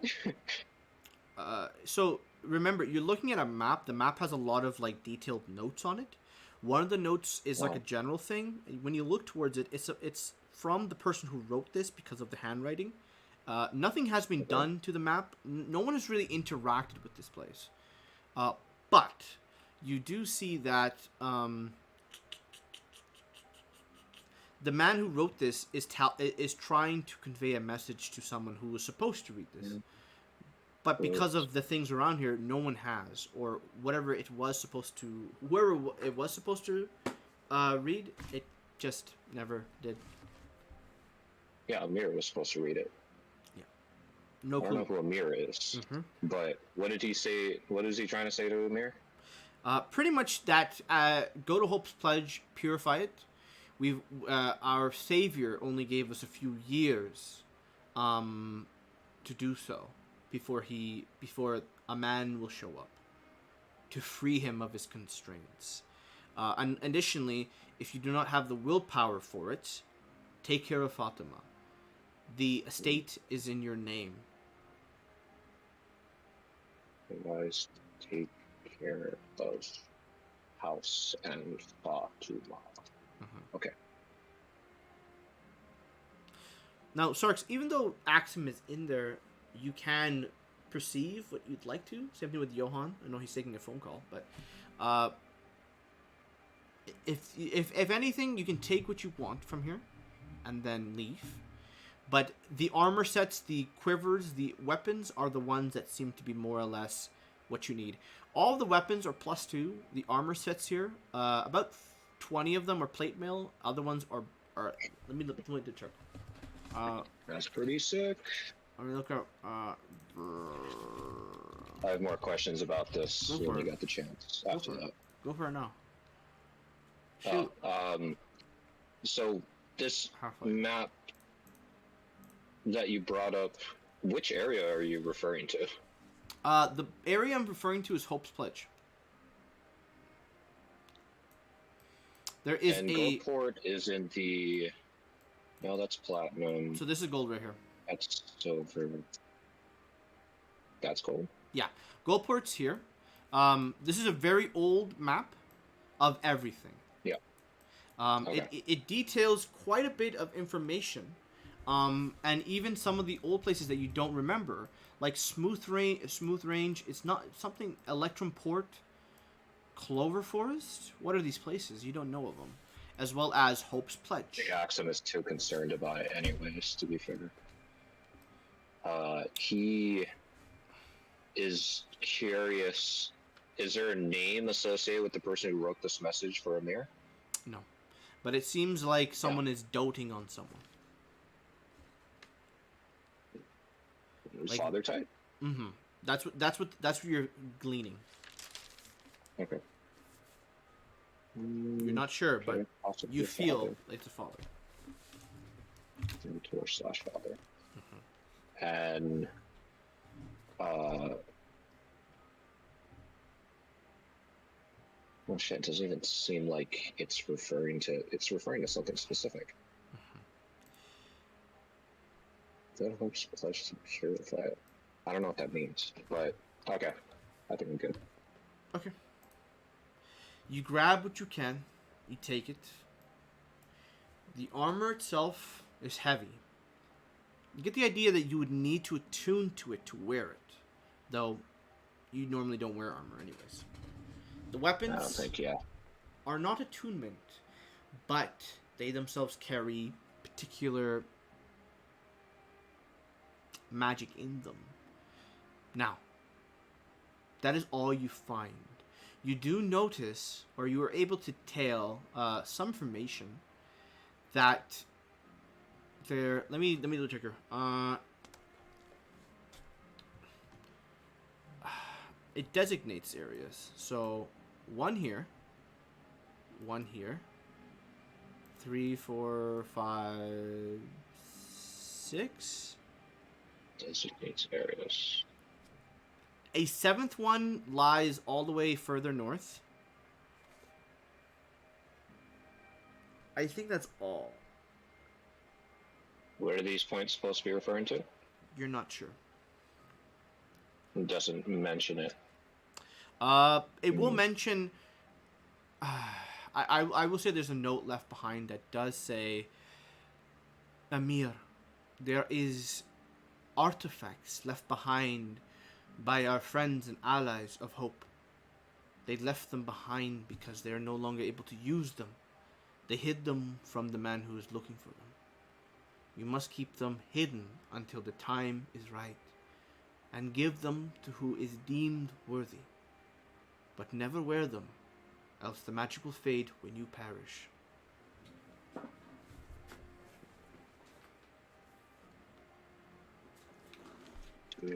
There are 10 marks. One of them lies northward. 10 marks. On an old map. They're like artifacts? Something special, apparently. Mm-hmm. Artifacts that are dangerous if in the wrong hands. I don't know. Something like that. Okay, I'm so sorry about that. That was a company call. No issue. So, It happens. Axum has just entered the secondary warehouse to find a plethora of Hope's Pledge attire, equipment, luxury dresses, carpets, chairs, furniture, as well as a map of Hope's Pledge of luck, where it details information about a entrance to a place called the Endless River, as well near the checkpoint, as well as detailing information to Amir. And the man who seems to be writing it seems to be a father figure that Axum has been able to ascertain. Oh, we went to the Endless River, didn't we? Mm-hmm. I'm glad you know, because I don't. Wait a minute. Who owns this place again? Yeah, do you know anyone named Amir? Well, I don't know the name, but I know, Like in your am I note not somewhere? mistaken to assume that this might just be, that merchant from the book I read? Is it? No. You do tell. Oh, okay. Yeah. The merchant from the book you read is well, if you read it, it's a bit. I will just say for the time being, the book you read, it seems like the merchant itself slowly died and like just evaporated out of everybody's memories, almost like he was forgotten. Huh. Yeah. Here's the short and sweet of it for you, Josh. Found some information because maybe you can make I'll more be back. I'm eating water. out of it. Yeah. A mysterious man wrote messages on this old map, you know, of what this used to look like. And it's to a person named Amir to go to Hope's Pledge to purify it. We don't know what it is. A man would show up to free him from something. Otherwise, if he couldn't do that, take care of his estate and someone named Fatuma. Do any of those names ring a bell? Not to me currently. Yeah. Alright, so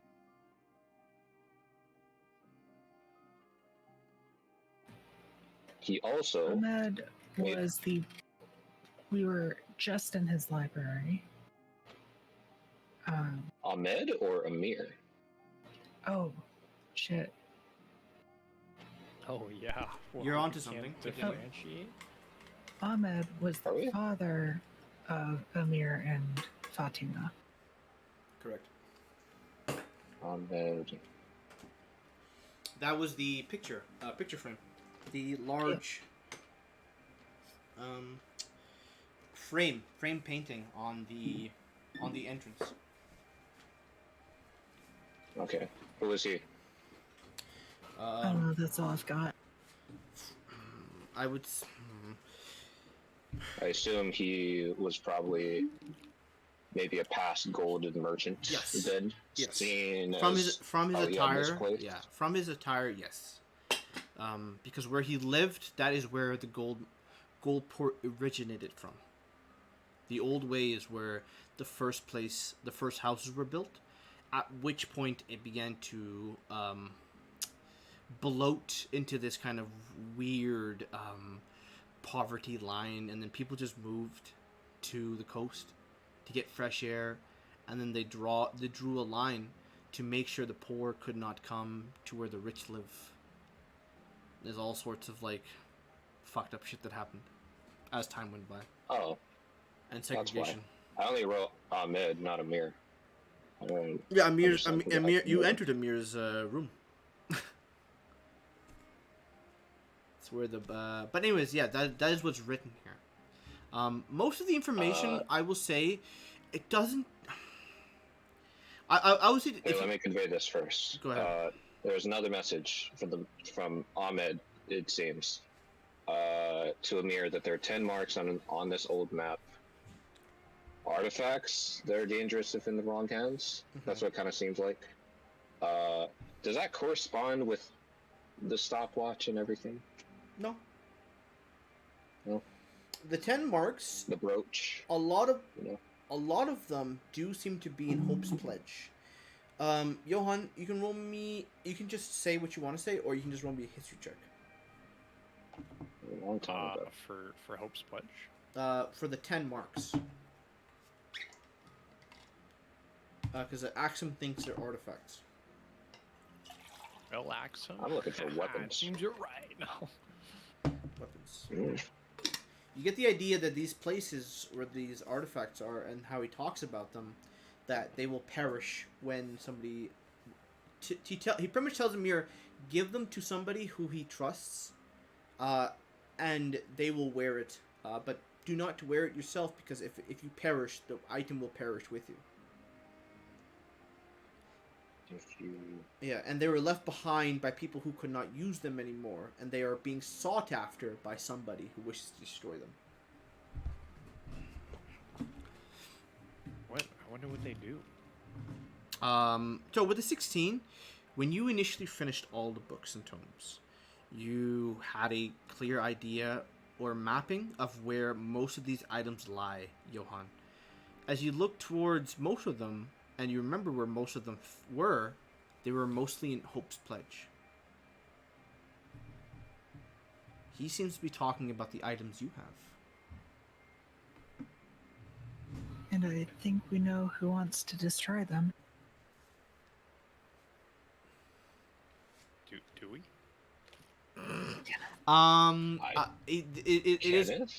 It is also written here that there was that the city was the city must be purified. We've been given a few years by one of our saviors. The man will only be there until somebody shows up in the near future. Until then, we have to safeguard these items and find them. But it seems more or less that this warehouse was never entered. Nobody ever came in here. All these items have been left to rust. Not rust, but, catch dust. So, it doesn't say what they are. Johan, the items that are checkmarked here, these are the artifacts that you guys hold. It is the mask. That's what I was asking. I was saying that, right? Right. I can't. I would love to just say yes, right? But Please do. I get so confused with the floor dumps. Wait, Yes. it's the mask. it's the one that was mask. stolen? It's the hat. It's the family portrait. It's the ring. It's the blades. It's the badge, and so on. It's all This the is items. where they disappeared. This is why we couldn't see the pings. Well, this is an old map. This is an old map from a long Doesn't matter time ago. now. Wait a minute. This is It's not a tracking map. This is Yo, not a tracking- This isn't. mask. No. right? Okay. Okay, Johan. This map has detailed information about each item that you had found. Oh, for a second I thought we Yes. found the Almost. person who was stealing all these Yeah, items. twice. almost like this is another way where you could have gleaned or gathered information about these artifacts and gathered them if you hadn't gotten the books and read them. Oh. Yes. Seems like someone had did some research prior, God knows how long ago. Probably a few a few centuries ago. With how they're Jeez. writing. There's a lot of lingo that is lost in translation. Interesting. Yeah. Okay. So, In other words, well, it doesn't talk about what each of the marks are then. no. It just says where they are. Okay. It's probably old, it's probably outdated. Mhm. The things that are left here that are able to be used are the armor sets. There are 20 plate mail plus 2. There are 30 breastplates. Actually, is it breastplate? It is a breastplate, I think. Yeah, it's sorry, half plate. It's medium armor. It is plus 2.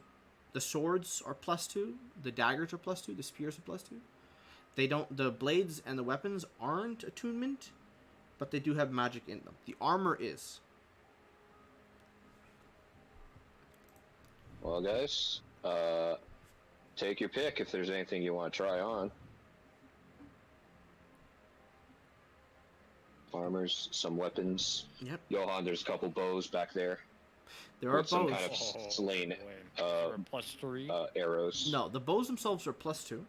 They themselves are. They have. You have each armor set has a quiver filled with 10 arrows. Each arrow is made in a magical way, meaning that they probably look. They're very much. They're probably arrows of slaying. To what? You have no idea. Oh boy, I grabbed those bad boys. Do you Do want we to have an identifier? Only Sarx. Sarx, if you want to Sarx. identify them, you can. Hell yeah. 'Kay. It's gonna take. Wait, can birds ritual cast? Birds? What? Bards? Yes, Bard- bards can. Okay. Every yeah. I think every class can ritual cast as long as it has the ritual property. Now then, I will say while Axton's doing that, you can identify either a blade or the arrow or the armor set.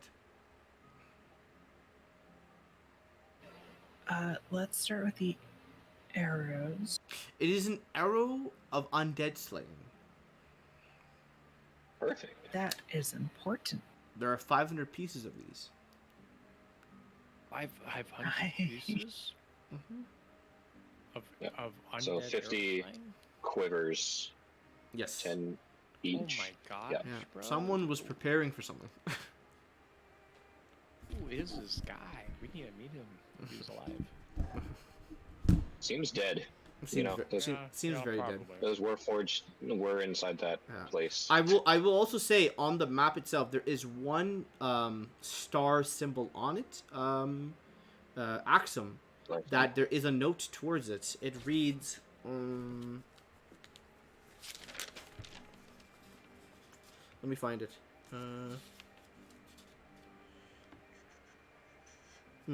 It reads, Amir, this is where you will have to complete a purification.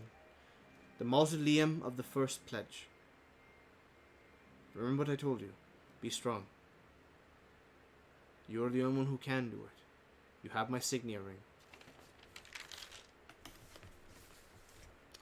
The mausoleum lies somewhere in Hope's Pledge. Shoot. Guys, Ring. any idea why that's important? We don't have the ring. I have hopes. Wait.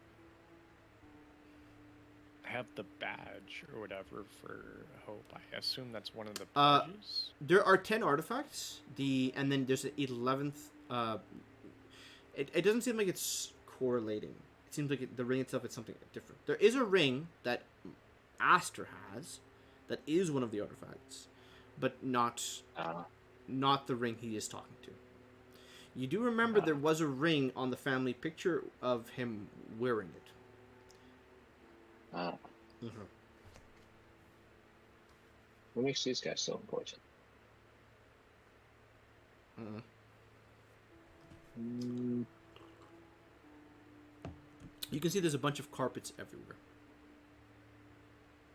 They're trying to purify Hope's pledge?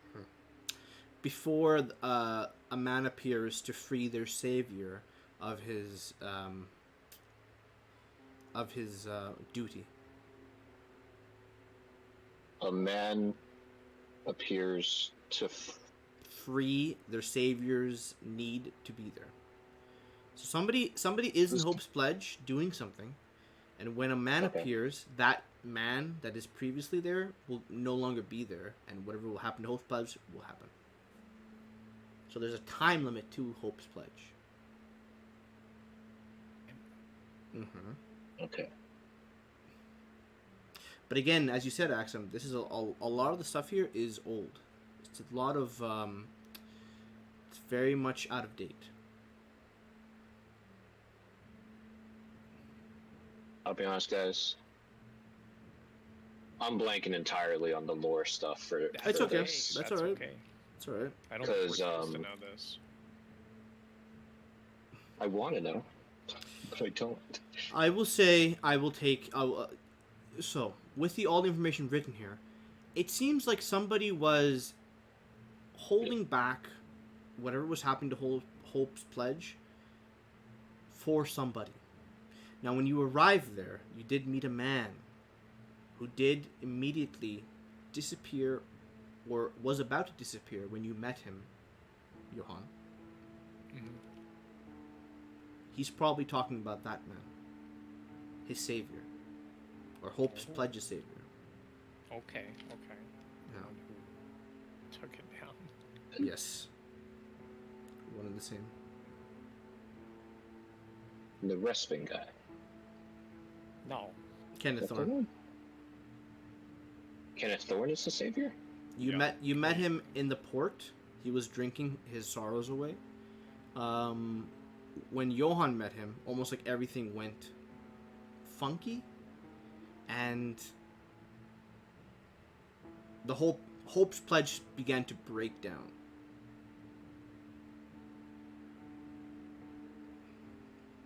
Okay. Well, And it I think was we great. have everything we need Mhm, to sure. succeed.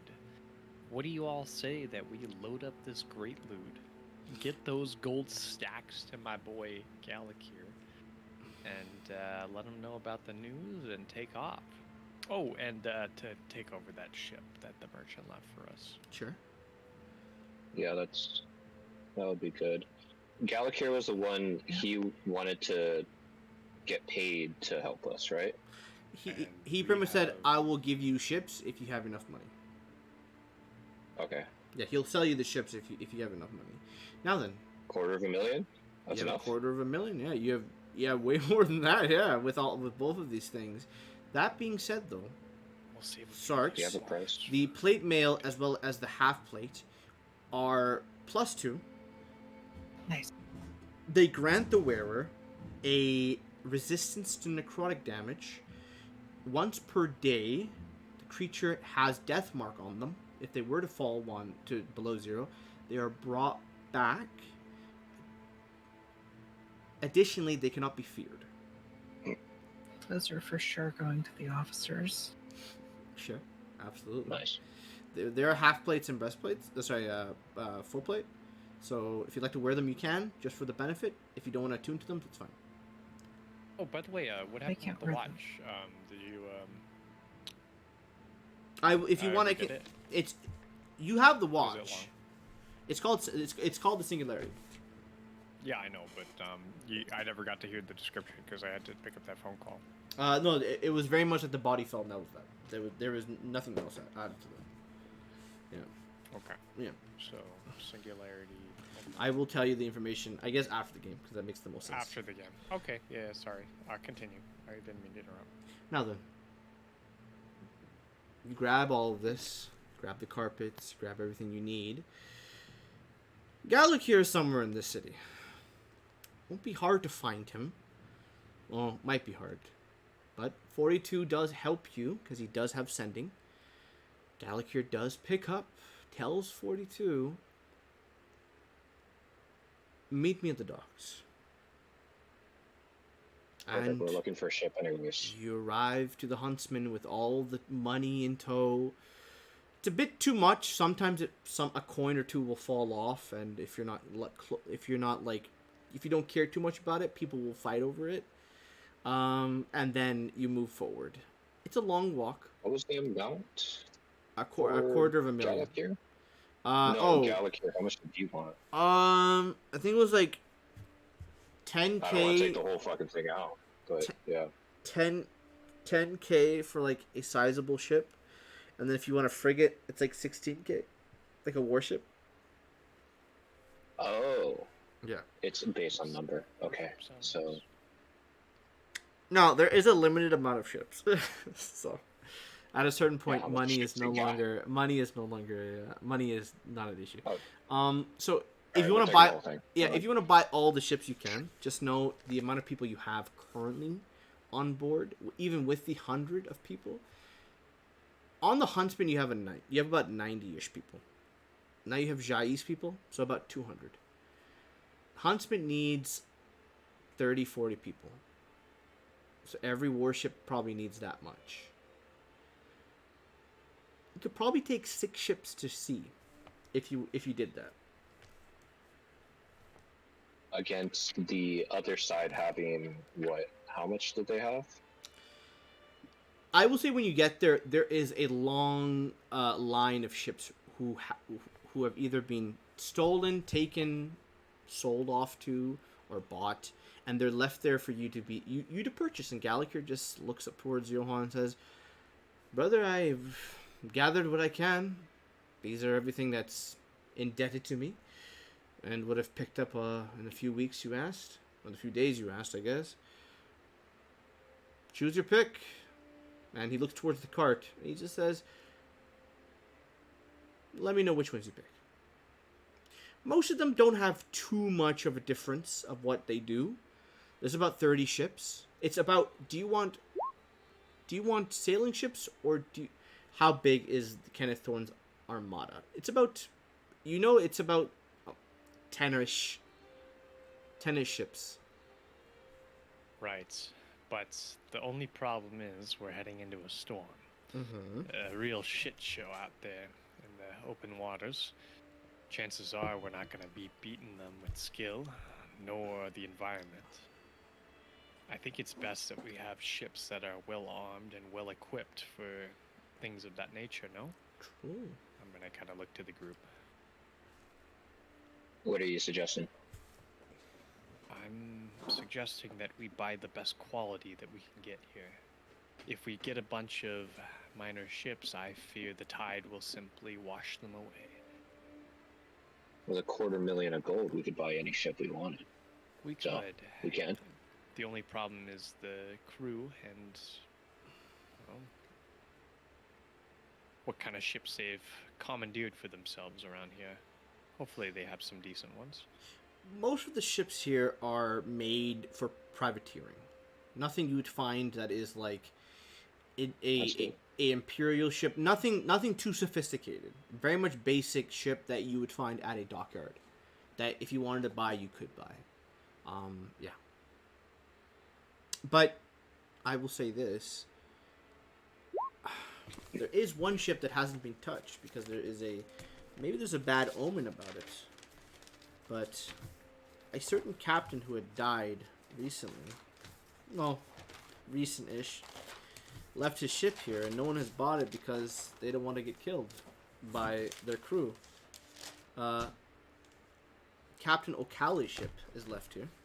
Ah, I know him. Holy. Our good old friend O'Callaghan. Oh boy. That was the one that got frickin' destroyed out at sea, right? By his crew? No, you're thinking about... That was the other guy. Yeah, Okay. you're thinking about someone else. O'Callaghan was the underground... Oh, the merchant, right? Merchant guy. Yeah. Ooh. buy his ship out. Seems like a good quality. It should Fucking be. best quality ships, whatever they are. How many ships can we successfully man 6. if we're going into the numbers of it? So So we can. yeah, you 6 can manage 6. additional or 6 including the huntsman and iridescent? All right, let me. Yeah. The iridescent. Okay, so the people here, on. Yeah. So the people you have here, are going to be the ones manning it.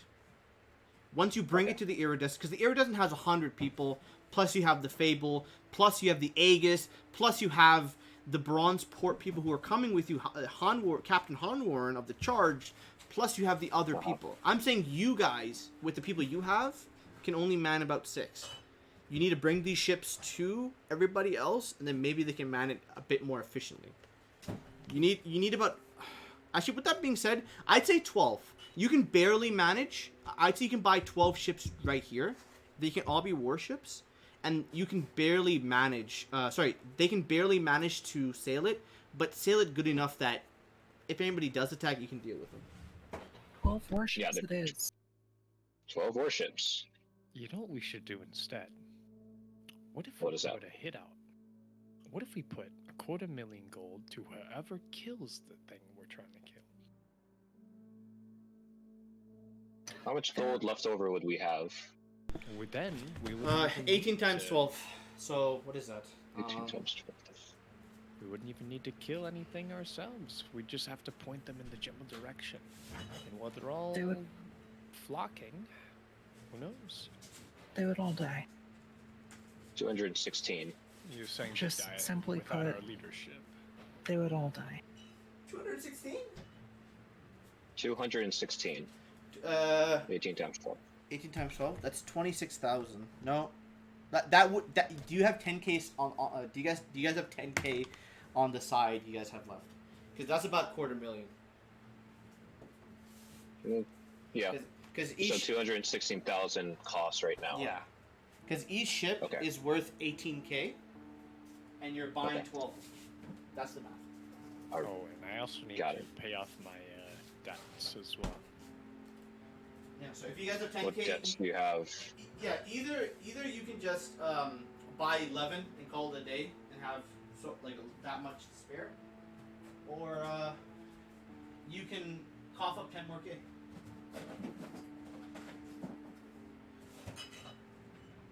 I don't have 10k. I'm confused with the Sure, questions. Have 10k. This is when Axon reveals he has like 10k gold, like hidden. Yeah, hang on. Let me go check my stash really quick. Yeah, my hoard. Wait, why don't actually we could buy one more ship. Sorry, we can commandeer one more ship. Why don't we just go see the merchant of whatever ship? Yeah, let's do that. Yeah, let's go check that out. Okay, so we're gonna subtract. 1 second. Minus 18. So we're gonna use 198,000 gold and buy 11 ships from Galakir. Sure. We're gonna then commandeer the Golden Merchant. I assume his name was Clock. We're gonna commandeer his ship. Does that sound right? I think that's right. Okay, So let's do that. I will say for Clock's ship, if as you're buying this, your brother looks towards you, Johan, and he says, "I don't know what trouble you're in, Johan, but this is my port, and I've heard from a few birdies that you've gone and stripped one of my merchants down to nothing." Sorry, he was your merchant? Like personally? He's not my merchant. I'm talking about Clock Tide. Oh, He's a gangster. horrible Our accent. opinion, he fucked with the wrong people. I'm not saying that I don't appreciate what he did, but I'm just saying you did it. If you're looking for another ship, I'm just letting you know that there is a ship docked a few down the coast. There's a few people manning it. I took care of them for you. But it belongs to Okay. Clock. If you'd like, I can bring it over. I think that would be just the best late birthday present ever. You are so considerate, Kalikir. I don't like leaving loose ends, and I try to clean up after my siblings when I can. I think it will do nicely. And almost like he was waiting for that answer, he like puts his fingers in his mouth and he whistles. And it's this huge, loud whistle. As soon as it happens, you just see a ship beginning to coast around the shoreline, and you see it. It's this monster mechanical beast of a vessel. It has ballistas, multiple of them. It's more armed than your ship is, but it seems a bit more fragile. Huh. But you have those 12 ships. You have Captain Akali's, as well as you have Clock's ship. You know, Admiral Starks. I will say this, though. If you wish... Well, I guess we'll get into that later into the session. But for now, let's just check. Should we each man our own ships? I was thinking it might be the best way. I mean, I'm sure you would have a whole lot of fun. So, I will say this. Don't split the party. So, when it Yeah, we're comes just to gonna be ship combat. when it comes to naval combat, your naval ships will be your characters, and you'll have to be rolling moving and shooting. So you'll be shooting all of the shots you have. Yeah. So, it will only be your ships versus the ships you're versing. And then, once you're done that fight, you'll see how the rest of the people are doing. Time is a big concern.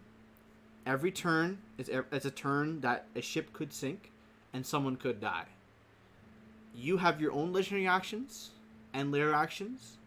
The enemies have their own legendary actions and layer actions. But again, we'll get into that later.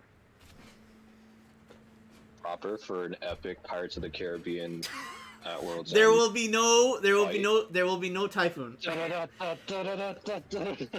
There will be no typhoon in the middle where you guys are encircling each other. There will be none of Come that. on, it sounds But- so cool. but It there- works so well in the movies. But there will be. I have cooked up. I have thought of a few things, so we'll see how that goes. Yeah. I mean, if you want, we can just stay on the big vessel, I guess. No, that's fine. It's whatever you guys want to do. I'm gonna cook up a few things and we're gonna see how that goes. And I feel like splitting up is a bad idea. you so think it's a bad idea? I will say it's a bit of an issue when you guys are on different ships. If you guys are boarded, I will. Yeah. It will be a weird thing. I don't think you'll ever, because if you guys get boarded, it'll be no longer about naval combat. It'll be just about combat. Oh, Okay. I see what you're Well, then saying. we'll stay on the big ship. It was just a thought I had. It's not a bad. Damn, that would have been so just- cool. No, just saying, Axum, you can run on the water. Sarks, I you can. have Dimension Door. Johan, you have Dimension Door. It's not. At naval scales, that's not that much, though. You also have Fly if you need it.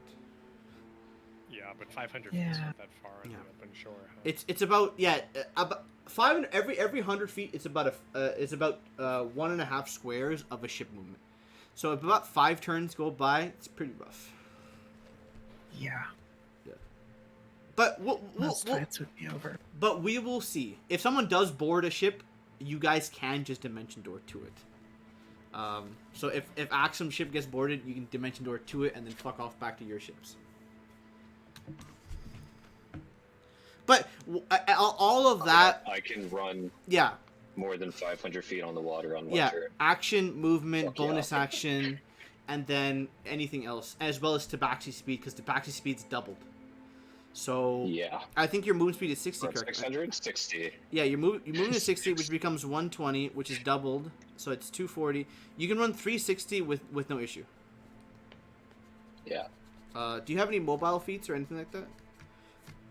I mean, I can dash and dash again. Yeah, but that's I've already concluded that you can run 360 feet. Otherwise, you're running 180. I'll check my math again. Yeah, But yeah, it's an absurd number. yeah, it's okay. Johan can haste you. It's all you. Okay. Yeah. That being said, you have clock ship. You have that. Black Pearls, are you ready to set sail? We have a bunch of changeling skins. I know it might seem like a waste, but I would like to cremate them. Now remember this as How well, much do Sarks. Changeling skins sell for? A few Probably a thousand. lot. Sarks. Come. From what you realize from Mags, when she made one out of Mirage, it can pretty much act as an invisible cloak, as well as something a bit more. But she really didn't go too much into the details of what she's... You could have met her in Bronzeport, but don't worry about it. Like a greater invisibility? Yeah, maybe. Ooh. It could be a lot of that, but this seems like very much you can't make it in the time that you have right now. Oh. Yeah. Okay. Well. But then why again- don't we just sell it for 20,000. You know, we'd have Are you- 20,000 to work with. I'm and just we get saying. one more ship. Sorry, I'm just saying they are speaking about this in front of you. I want to do right by my people. We have faced so many injustices. You're right, Sarks. And to your people, I throw up my hands and I put my arm around you for a second. We will avenge them all by Imagine. selling their skins and buying another ship. Words to live What by. a douchebag. We will avenge them by selling their skin and buying a ship. What if Amikir's skin was magic? Oh, then she already has magic skin, Sarks. The slightest touch brings such adrenaline, such Ew. love. Ew. Weren't you hitting on my sister not too long ago? I'm sorry. Yeah. I can say you that. were. I Just- can say that. I You thought you can't were in say the that. moment. I thought we were in the moment. Look, I'm just saying, okay? Think about it. Can't comment on your siblings' sexuality. Close-minded people here. 20,000 is kind of a lot of money, okay? It just is. I mean, think about it. We're about to go to the end of the world to go die. Wouldn't you just want a little extra protection? I've done a lot of not great things. This is a chance to do something good. Fine, do it before I cry. Damn, he's crying. What a bitch. I will have them all piled up. I will have a whole ass pyre. And we will burn them on the shores of Goldport. Waste. Burning them, Axum leans over to you. You know, that was technically mine. I do consider that some kind of debt I'll call on later. Sure. Great. We will make more than that back eventually. We'll pay You know, back. Speaking of which, where did Jai go? Is she coming with us? I want her to come join my kingdom. After. Jai is very much on the ship of the huntsman. You can see her. I would say you're able to see her, and as you're trying to separate people onto different ships, Sun, which is like one of the people that you rescued, does take up the leadership in one of the ships. Jai does another. Carmine does another. One of his husband does another, and so on and so forth, as well as that. I have a weird question Go for it. after. What does changeling skin look like when it burns? So, it smells, all that crazy, weird stuff that happens. I want to know. Changeling skin, it's a lot. The texture is very much like octopus skin, I'd say, or squid skin. Ooh. It's very. You can almost like, you can mold it into what you want. Because it's dead, it doesn't really change much, but there still is that innate kind of, not instinct, but there is this innate magic, almost like bloody, what's it, dyed into the actual skin, the pigmentation. There is a lot of magic there, and as you give it a little bit of trauma, as you press into it, touch it, and feel it, you can see the color changing where you touch. But the moment you let go of it, even if as you're, because I think Lionels are pretty warm, as you put your hand next to it and it's warm, the skin turns red. But as you remove it, I imagine it gets colder. Yeah,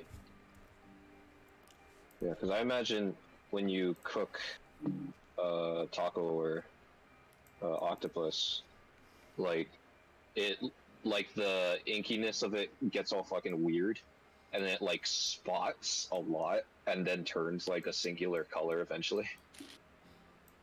It's like really weird. Yeah, I don't. I can't explain it to you. That's the best way I can, because I don't know. We don't got changelings. IRL. Does it make the fire all colorful? You know. If That's you some you know fucking what, I will say this. If you do burn them, Sarks, um, the actual skin is invisible once it enters the fire. You initially see it because it's a darker, like a lighter color or a darker color to the flame, but it slowly begins to adapt to its surrounding, to the heat, and in doing so, it turns red as well. But you can see every now and then a piece of like skin just breaking off and flying up before burning, almost like sparks are flying. And I would like to hold my hand in the fire, burn it a little bit, and see what happens. as you are burning your skin, and this is very much, it's hard to do, but I will say this is like, you want to see how it acts. As your skin burns, your hand tries to, maybe it's instinctively, you try to turn your hand into like more of a tiefling skin to have that fire resistance. It does change to a red pigmentation, but there is no resistance. Changelings cannot get that resistance from magic or from their own body. So when it burns, first there's flakes of skin that fall off. Then it starts to burn into your skin and your meat. But I don't think it goes that far for you. I don't think you wanted to go that far. So a bit of, Yeah, not that far. you want to go that far, you said? Not that far. Okay. I would say you get like a, what is it a first degree burn or a third degree burn that's like good? That's good. 3 is bad. 3 is bad? Like which one's like the, oh, thank God you have a third degree. At what point are you pulling your hand out? How about Yeah. So You first know? degree is like epidermis. Second degree is like down to the fat. Third degree is down to the muscle. Fourth degree is We'll go with down first. to the, We'll go with the first degree burn. I think realistically it would be a second. I get a lot of burns. Go for, yeah, absolutely. We'll go with the second. The skin falls off, turns to flakes, and because you're near the fire, and you're trying to catch your hand on fire, right? No, you're just trying to feel the fire, right? Not set it on fire. Just see how my skin reacts to the fire. Oh, you just want to see how it reacts to the fire. It just turns red. That's a Yeah, morbid curiosity right there. I know you're trying to burn yourself, but you're just trying to see. It burn, like it hurt. Like, there is fire damage done to you. Your skin turns a little red, and there's like your skin. Most people would have like a black mark on your hand, wherever it's burning. For you, it's just red. I take a damage.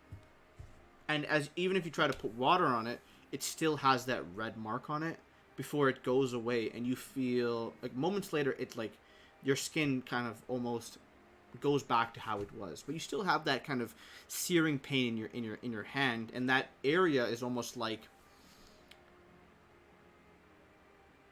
it starts to, because I think the cells there die when they're burnt and they're recovered later, so almost that red turns to black, almost like this on your palm. There's like this black spot.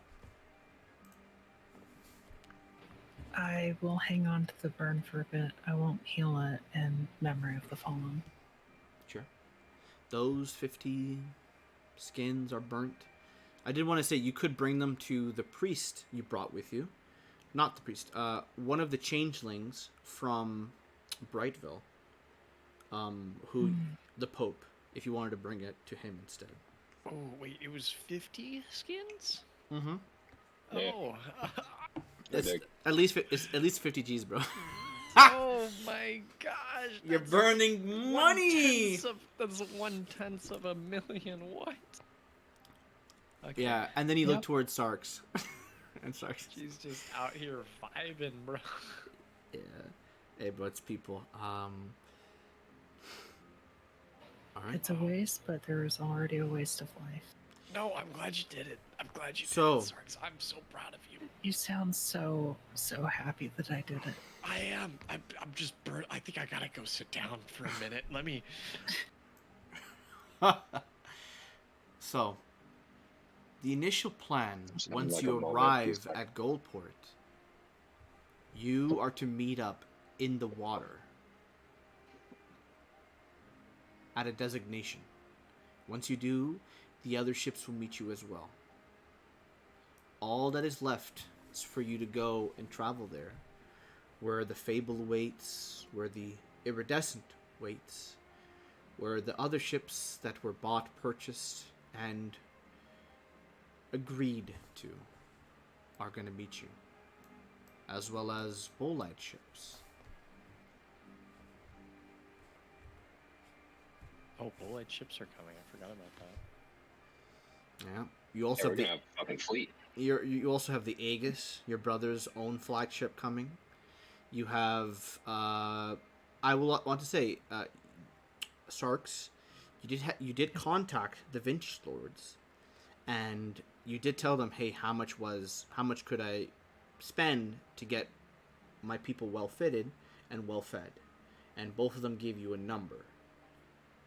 I will say Yeah. you didn't really say yay or nay, but if you have the money and you want it done, they will bring that. It is a benefit that will provide it to everybody, even you.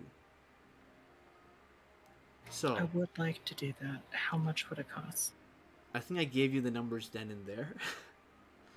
But I think the armor was 25,000 gold. And then the food was about 20,000. It was a lot of money for pretty much a shit ton of armor to be made in a very fast amount of time, and to have some sort of protection more than typical armor. Because most armor goes for about 40 gold. You want it a bit more better, which is why it's 25,000. Okay. That them changeling skins would have been pretty useful for that right there. It's okay. It's okay.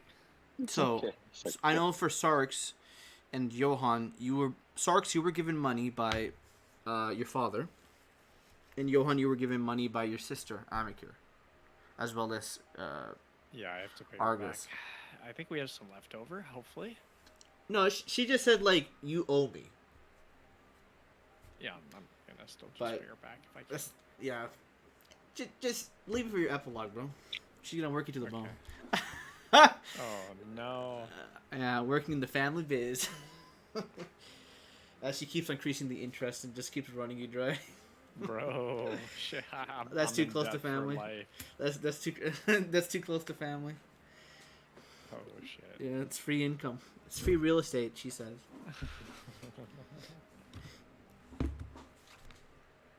Okay, so how much? It was 25k from Ithel, but we didn't get anything from Matthew Quill? Matthew Cool is food. If you wanted Sorry, what? food. Like, food, Yeah, rations. but how much? How much? for that? 20,000 gold. So 45k for both. I have 40k from Conroy. Mm-hmm. Do I have 5k from elsewhere? You have some left over from the 250,000 that Axum has. Axum? How? That's what we're buying. Yeah. Yeah, Just actually, food and you might provisions for win. everyone. And armor. Yeah. There is a reason. So the armor will act as a universal buff on everybody you have, and the food will as well. The food Okay. will the food will impact you guys as well as everybody else.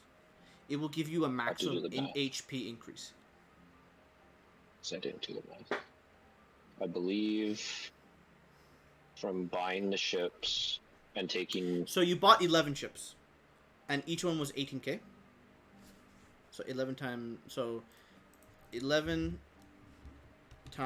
18. 198. So we have 52k left. Yes. so 11. So if you wanted to, you could give 52. Sorry, I have 268,000. Oh no, I put an 800 there. It's only 18,000. Okay. So Because we didn't pay for clock tide ship. Yeah, you have 52k. Yeah. We just took that. Yeah, that's why you have. That's why you bought 11. That your 12th ship is clock ship. And And I we bought Old Cali's ship from Gallagher. Okay. and more or less the 18k is like a bit spread apart, but it all manages at this like after because you're buying them, a lot of them they average about 18k. Don't ask me why, but it does. Okay, 52. Yeah, How's it? okay. 45. So I have 40k from my father. Yeah. We need 5k more than that, so drop it from 52k to 47k. That's all covered. Right. Okay. And with that being said, I will say 42 sends the message, and he gets a reply that Ithel as well as Matthew will allocate the food and have already finished a large amount of clothes for your men and women that you need to wear. And again, the food is for everybody. The armor is for your crew. It's the Huntsman's crew, it's the Iridescence crew. It's all of the crew that you're with. It's not for the Fabled, not for the Aegis, not for them. But they're gonna It's be not for there. everyone. Yeah, it's not. Yeah, it's not E for everybody. The food is though. The armor is for your buddies, if you ever need them. Yeah, which So the armor they're making better than the armor we're getting off of the warehouse. that armor is probably no. To answer your question, no. This will go on your officers. Your officers are getting this, plus a few other people that you will probably be able to call on if you need to. Okay. Yeah. Everyone's just getting buffed. So to simply say it, Pohai, the armor and the food is a buff to you guys as well as everybody else. And there is a bit of a mechanical thing with the armor, but for the food, it's just another hit dice that you get. Got it. Yes, you're spending 20. You're spending 20k for an additional hit die. Let's Okay. go. Let's go. So that being said,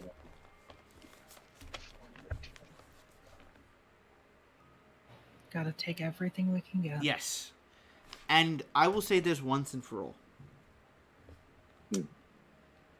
Before you get on the ship, you are meeting the other ships at sea, and you will wait until Okay. everybody comes. Then we'll have a little whatever's going to happen there is going to happen. But Okay. once you get into battle, we are not like if the session ends, we're still going to go next week and further on. This Okay. might be the longest combat you may have, and it's going to be like pieces of combat after. And like I said previously, if you want to cast spells, you can. But time is a big thing. So potions are very important. Pre-session combat. Yes. Oh, we have potions, right? You have a Good bunch thing of potions. Kaneki was a hoarder for those. Yeah, he went to the auction and bought things like he should have. Yeah, he was like actually buying resources that mattered. But if you want, we're still more than I'm more than happy to keep on going because we're about halfway through. But once you get on the ship, you'll get to see who shows up as time goes on by. Okay, so we have enough potions, right? Is there anything we need, guys? I think we used up all of our monies, right? No, you did not use up all your monies. That's Oh, You have 45. You I have feel you have like- 47K from Axum so far, and then you have And- yourself. I have literally no money. But Oh, what'd you spend yours on? Oh, at I- in Silver debt. Park. Yeah. And Axum. I feel like Axum would probably reiterate maybe what past Kenneth Thorne had talked to you about. You know, I don't know if you still have that, but he was saying like to defeat Kenneth Thorne, like he gave us a bunch of suggestions, right? yeah, he did. You want me to read them off really quick? Yeah, do you have them? Because my notes are a lot more. Let me. Actually, General. It might be in the it might be in the all notes thing. Yes. It is in the all notes. Oh, okay, let's look at that. It's in the Discord. Yeah. General notes. Notes for group. Kenneth Thorne was destroyed by torch. He is the leader of the officers. Pedal is a sword, necrotic damage. Do not burn, freeze, or poison him. Insults to piss him off or to make fun of his family and officers. Never ever face him at sea, which we're gonna about now do. Ken's ship is a monster and can only be taken down by boarding it, so we cannot destroy it Counts. by our ships. We have to board his ship. And he has about 13 other ships. He could have more by now. Who knows? And Hmm. that's what we know. That's what we have. So I guess we'll Okay. read that off, yeah? The coins. That was one thing. Right. Uh, Axum, you better use those coins before Sorry. you meet him. Here, by the here, way. here it is. Here it is. So, for the witch or for the hag, it says here Fort Cold Zephyr Wind, Kenneth Thorne of the Rose Captain and the Champion of Torch has come to ask of your favor. So that was his favor Yeah. was he was granted something, probably that kind of dream shit, and he was given a favor to use in any time, which you guys tried to use, but she was not happy with. Yeah, she literally said like, I don't know what you're talking about, and then left. Yeah, one of them Yeah, kind of killed was like, "Oh, okay," but go ahead. Yeah. I Um, don't think we were able to call upon that, and what code suffering? That'd be like a boon, I'm assuming. I'll repeat that again, sir. No, you know, it doesn't really matter. But the big thing is the velvet coins. Yeah. I don't know if I ever disclose how many I have now, but you I have a lot. 100 plus, don't you? roughly 180. Yeah. Okay. Johan no And, longer cares about them, but he will let you know that you might want to hide those if you ever decide to get into combat with him. No, the thing is, Kenneth Thorne wants these coins because it keeps his crew alive, right? I'm assuming it's some kind of deal. No, I assume it's some kind of deal like they keep getting revived if they have these coins on them. I'm the only one so far that can carry as many coins as I want. Yeah, I You can guys are carry limited. like 5. Everybody can carry 5 because they have morality. Yeah, yeah, bro. Imagine being shackled by morality. Fuck. Actually, Cringe. yeah. So if you're a good character, you can only have 5. That being said, you should still carry 5 because, I can't carry 5, dude. It's gonna slow me down. well, carry as much as you can What is it? because they can still grant you something. Sorry. Every so often you've seen Axum like maybe resist a spell or resist an effect and like the similar melted velvet coin like happens. Yeah. So Axum tells I guess even like the officers too, it might be useful. It's It up. informs them all that if you use 3 coins, you can re-roll a roll. You know what I mean? They're just like, what are you talking about? You could redo something essentially. You tell them that it will empower you against something that is Yeah. more powerful than you. You can withstand something that you normally wouldn't be able to.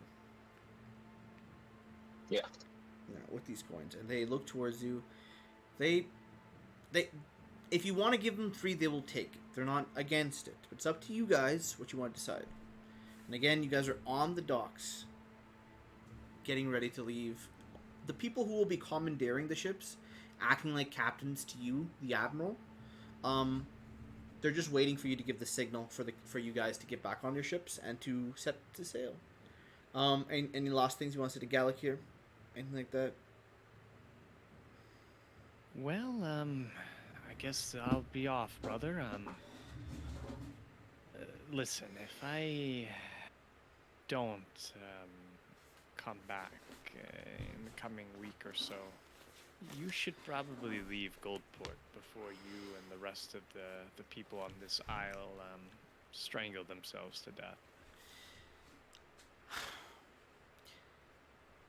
There is no problem that the Princetons can't, if they work together, can't get rid of. And, Johann, the amount of problems that have been thrown at you, that you've gotten yourself into, you've always managed to squeeze her out one way or another. I'll be waiting for you. I learned from the best. Sometimes the student out classes the master. Oh, sorry again about that girl. It's okay. All right.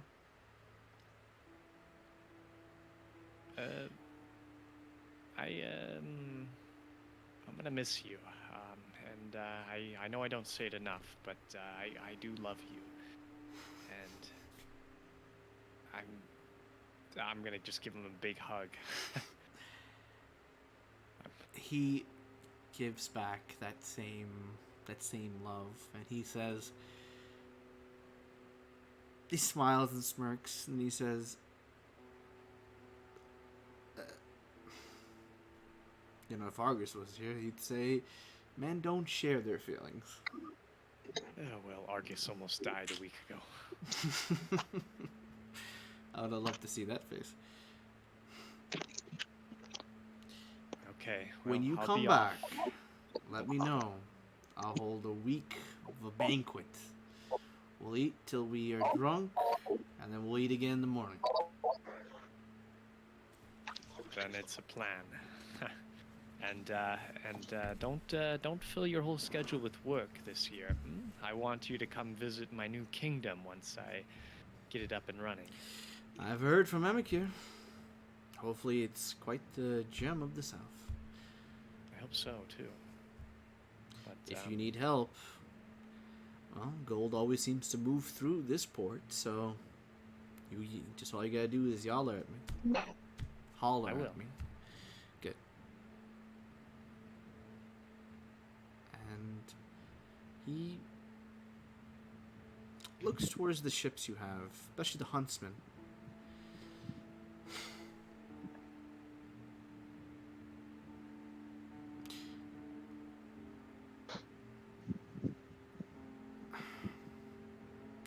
I'm not good at these goodbye things. Really, if you're gonna go out and you may not come back,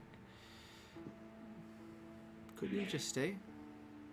Have these guys go out without you? I mean, they seem pretty macho, right? I mean, I'm not gonna lie, I think so too. Honestly, I don't even really think they need me, if I'm being absolutely honest. But I feel like I have to do this. Not because of any some sort of hero complex just because I feel like I was meant to do this. I feel like it's just time for me to become something more than what I thought of myself previously. I'm a Princeton, and though I fail to lack in comparison to all of you older than me, I wish to know what I can really become. And if I never try, then I'll never know. Those were the words that I said, Amikir said, that Argus said to our father. It's a blessing.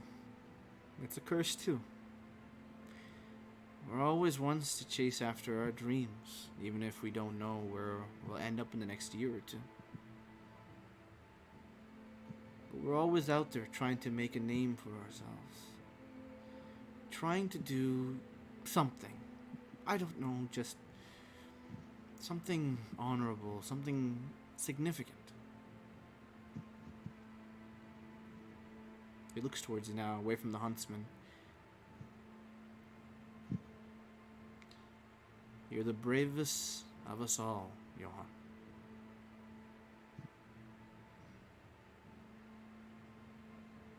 Just know that. I hope so. Though I always thought Argus was the bravest of us.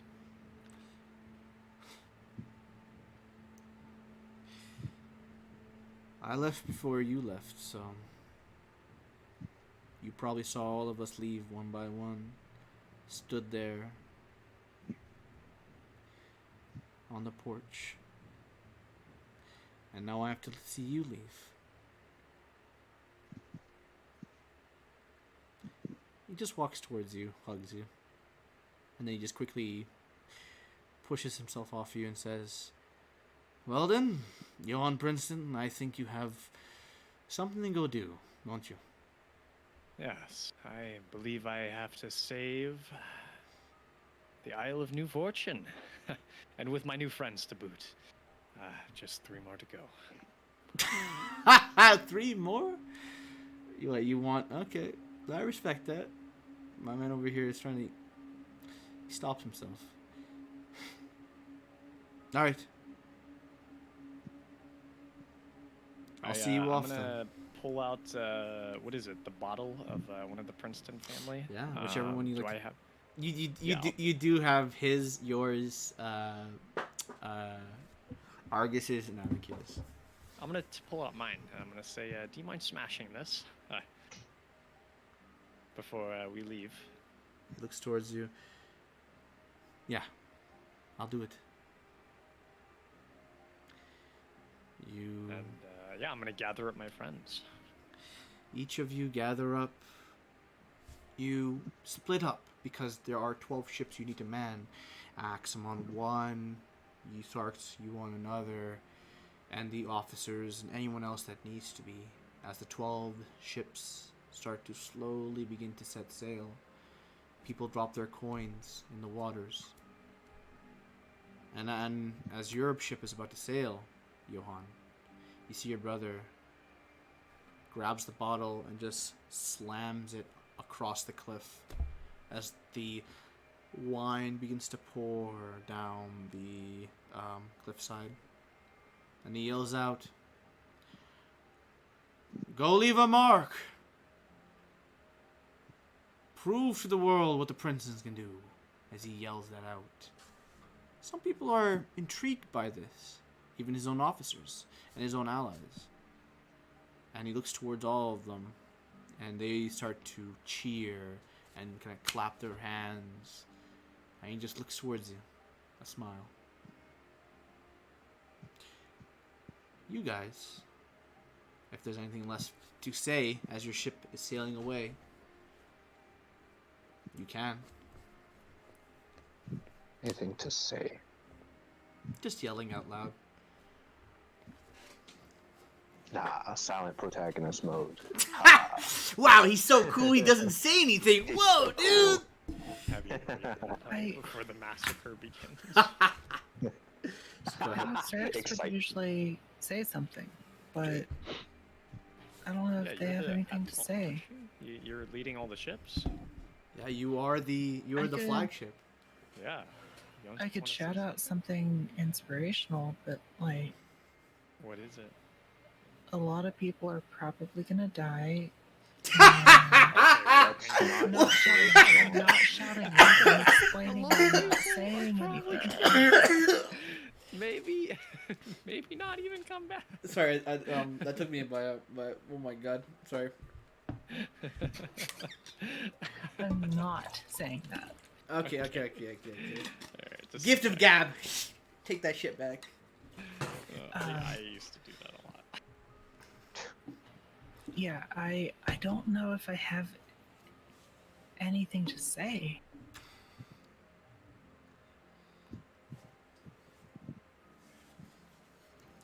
Maybe Sarks would, but Erica doesn't. Because I mean, I'll say this to give you some more context. The ships are more or less separated. They're following you in a V shape. The ones that you leave first, Sarks, then it's Axum, then 42, then Jayi, then Sun, then Jayi's right hand man, then Carmine, then Carmine's husband, and so on and so forth, until finally Johan leaves. They follow you in a V shape. So there's about a large gap about 50 feet from each ship, and they're not they're you guys are going parallel to each other, but you guys won't ever hit each other, because if you guys go on a straight line parallel, right, there's no issue. You have thaumaturgy, you have your music. I actually don't have thaumaturgy. Okay, I will can say give you the It's a free cantrip. You have thaumaturgy now. you have Free thaumaturgy. cantrip. Go for it, by all means. But I will say this: Huntsman's a bit bigger, and you have that kind of the craft of it and how it's made. It's made to be at a level where the people on top can be seen from other people's ships. And if you would like to say anything, just small, off like to our, if you want to just say to our destination, or to rendezvous with the iridescent, to go meet our allies, to prepare ourselves, anything like that, you may do so. I think that would be something what Sarks does say, or could say. Something like have no fear, strength and bravery will carry us through. Yeah, you say that. Everybody here is either some people who have gone through traumatic experiences. Jayi's, not servants, her people, as she has said previously. Carmine's allies. Even at this point, you do notice that the Bronzeport sailing ships have arrived. Captain Han Warren and her 3 other ships that follow her have also come, and there are 16 ships that are now slowly following in this flying V, this armada, and there's more that reside further north. Now that would be a really good place to end, but it's 2.5 hours in. Let's keep going. So, Let's go. Do you still have more? Can we take a break? Break? Because my pizza just got here. yeah, and Ooh, did you get your shut up. sushi? So Did you get your sushi, Josh? Oh no, dude! I got the sushi and pizza all in one go. I'm already done. Oh, good lad. Alright, I'm gonna wash them. I'll be right back. That was You're back. such a Break deal, time. $10. Oh my gosh. That sounds good. Yeah, dude, I got a whole sushi thing, and then I got a whole pizza. It was crazy. I couldn't believe it. Oh man, exciting! This is gonna be Yeah, exciting. Finally gonna go to all out combat. Did you write up your pre dismemberment scripts? Axel? Definitely, I have them ready for each. I guess one of Kenneth's admirals I take down. Oh, you're Fuck. that fantasy power game in your head. Exactly, it's gonna be Oh, fucking sick. We get a sneak peek. What do? You cut it off and then you stick the sword light through it like a kebab. It's more so just Mortal Kombat, like, bah, like punching through someone's chest and like beating heart through their body. He's got a gun. Lightning fast. So fucking cool. Gosh. Alright, I'll be right back. I need to ask, uh, Go for it. Ape. Oh, what is it called? How many velvet coins am I giving out? If I give You can 3 give out to everyone. Like, so again, it's if you want to give it to all of your officers, like your actual officers, you can, as well as any named NPCs that will be. I will tell you, you'll be able to know which NPCs get it, and they can come to your aid at any point, and help you. Cool. Yeah. If they die, they die. That's how it goes. But yeah, they will come to your aid. Some NPCs, as time goes on by, they will fall. But those coins, I will say, will buy them an extra turn, if that helps. If they don't use it in combat. So yeah. So most of them can only carry 3. That is that. So you can give it to 42 squared, Jai, Tom, Carmine. I'm just looking for a number to subtract it by. I see. Well, there's probably like 15 people you may give it to, so that's about 45 coins. Like 45. that is like locally, like not even yourself, your allies, your comrades, even people that you have some. You might give it to Argus, you might give it to Jonic, you might give it to like a few others, like Carmine's husband and Jai's like a military buddy, or her knights, her 2 knights she I has. feel like Argus would probably not even take it from me. And like, so I think I'm just gonna keep it to just the ship. Yeah, Make it easier. I will say next session, because oh my god, I was gonna do this, but let me see if I can find it, because it's gonna be a really cool thing. Let me move the boys here. Well, actually, we're not there yet. I did have another question too. Shoot, brother, go for it. So I am under the understanding that the coins bring back the important characters in Kenneth Thorne's army. I'm under the impression of that. Okay. I don't know for So- sure, but So if that's you the case, have- can I steal coin from them prior to you killing them? have that understanding is correct. That is correct. That the coins It's like themselves. how Axum is thinking about it. Yeah. So if you have 180 coins, right? You said you have Yeah. 180. Those are 180. No, I have 130. 130. That- Those are 130 souls Ooh. that you can use. But remember, zombies and skeletons do not need souls. Okay. You probably think that if you steal them from somebody, like from like an undead, you don't know what effects it might have. But I will say, I don't want to give you a false kind of objective or subjective. The coins themselves are a weapon you can use. You don't know how effective they'll be this fight, but I'm just letting you know how Axum's thinking about this, because what Yeah. I might do might sound stupid, I guess. well, it's not stupid. It is a very easy chain of thought to follow to get where you were going. Okay, cool. It is something that is like, yeah, why don't I do this? It's very smart. I take away their men because they're in coins. It's easy. You probably think secondarily to that, Okay. they're undead. They don't require souls. So it's probably not, if you can take the coins as like a free action or not wasting time, good idea.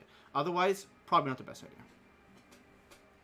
So if you kill someone, there's a coin on the ground, as a free action, you can pick it up. Or pick up a few coins. Oh, to pick up a coin. I guess so. That makes sense. Yeah. I meant more like the heavy hitters of his, I don't know, his admirals, whatever you want to call them. You probably think they're already back imagine- because you saw them. Yeah. You I saw- imagine you'll keep killing them until they don't have any coins. You know, oh, I see. I got you. So just like This how, is what I'm trying to yes, say. yes, it would be useful to strip them of their coins because if they do go unconscious, just like you, Axum, you can use those coins to recover yourself if you have a reaction. If your reaction is spent, then you can't. But otherwise, you Then do. you can't. They probably can use the coins just a bit better, so that might be something really cool to look after. They probably don't have it like, well, you'll see how they look like, but they probably have a pouch you can steal off them or take off them. That might require an attack That's roll. what I'm thinking of. Gotcha. Something like that. Yeah, that would be smart. Yes. So now that I understand what you're saying, yes, that is something really smart to do. Okay. So let me just. I want to get that clear. I can't. So you are on the Huntsman, not the Iridescent, correct? Currently, yes. Okay. Wait, didn't we dread the iridescent in here? No, it was the Huntsman. Oh, okay. You gave Argus is on the iridescent, I think. no, Benzel and Tom are. Because Nesni's with you. Ships. Sorry, Nesni is not here. It's only Jai and 42. Jai 42 and Carmine are with you, while Nesni,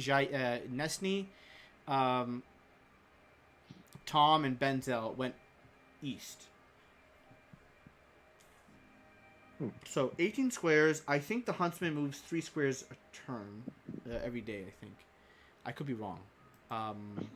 Let me go look up my. I know it's fast, right? Yeah, it's faster. I think the Iridescent moves 2 squares. The Huntsman moves 3. So 18 divided by 3 is 9. It takes you 9 days to get here. You guys should be trying to get as 18 much rest as divided by 3 possible. is 6. Good. Yep. See, you're smart. See, this is why we keep Erica in the game. Right There you go. She's the mathematician over here. Good stuff. Let me look up how many days we have, and then we'll go from there. So, 6 days go by.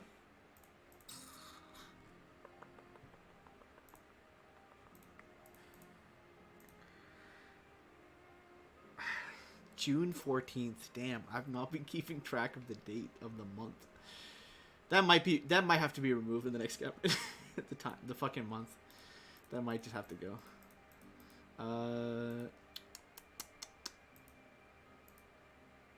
Where is it? Sorry, this might take a while. Oh, okay. July 7th.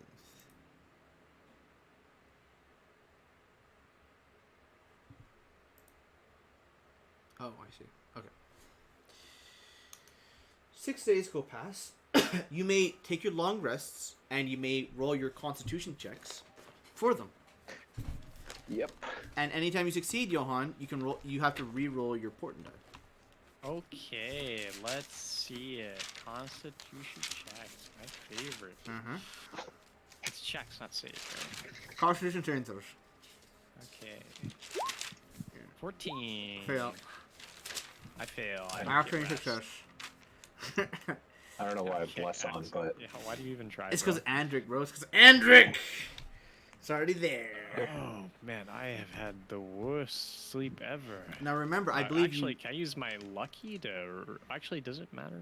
I think you've already fucked it. I have one. I have the last honor die You left. botched it. I'm sorry. You've already botched it. You shot it. Oh, Oh, shoot, I okay. remember now. You have Vanderheim ship as well going there. And Oh. yeah, that's what I remember. Yeah. I understand now. So Sarks, I remember initially you had failed your saving throw, which makes it a 19 to a 17, which 10, 11, 17, 15, 13. And now in next check will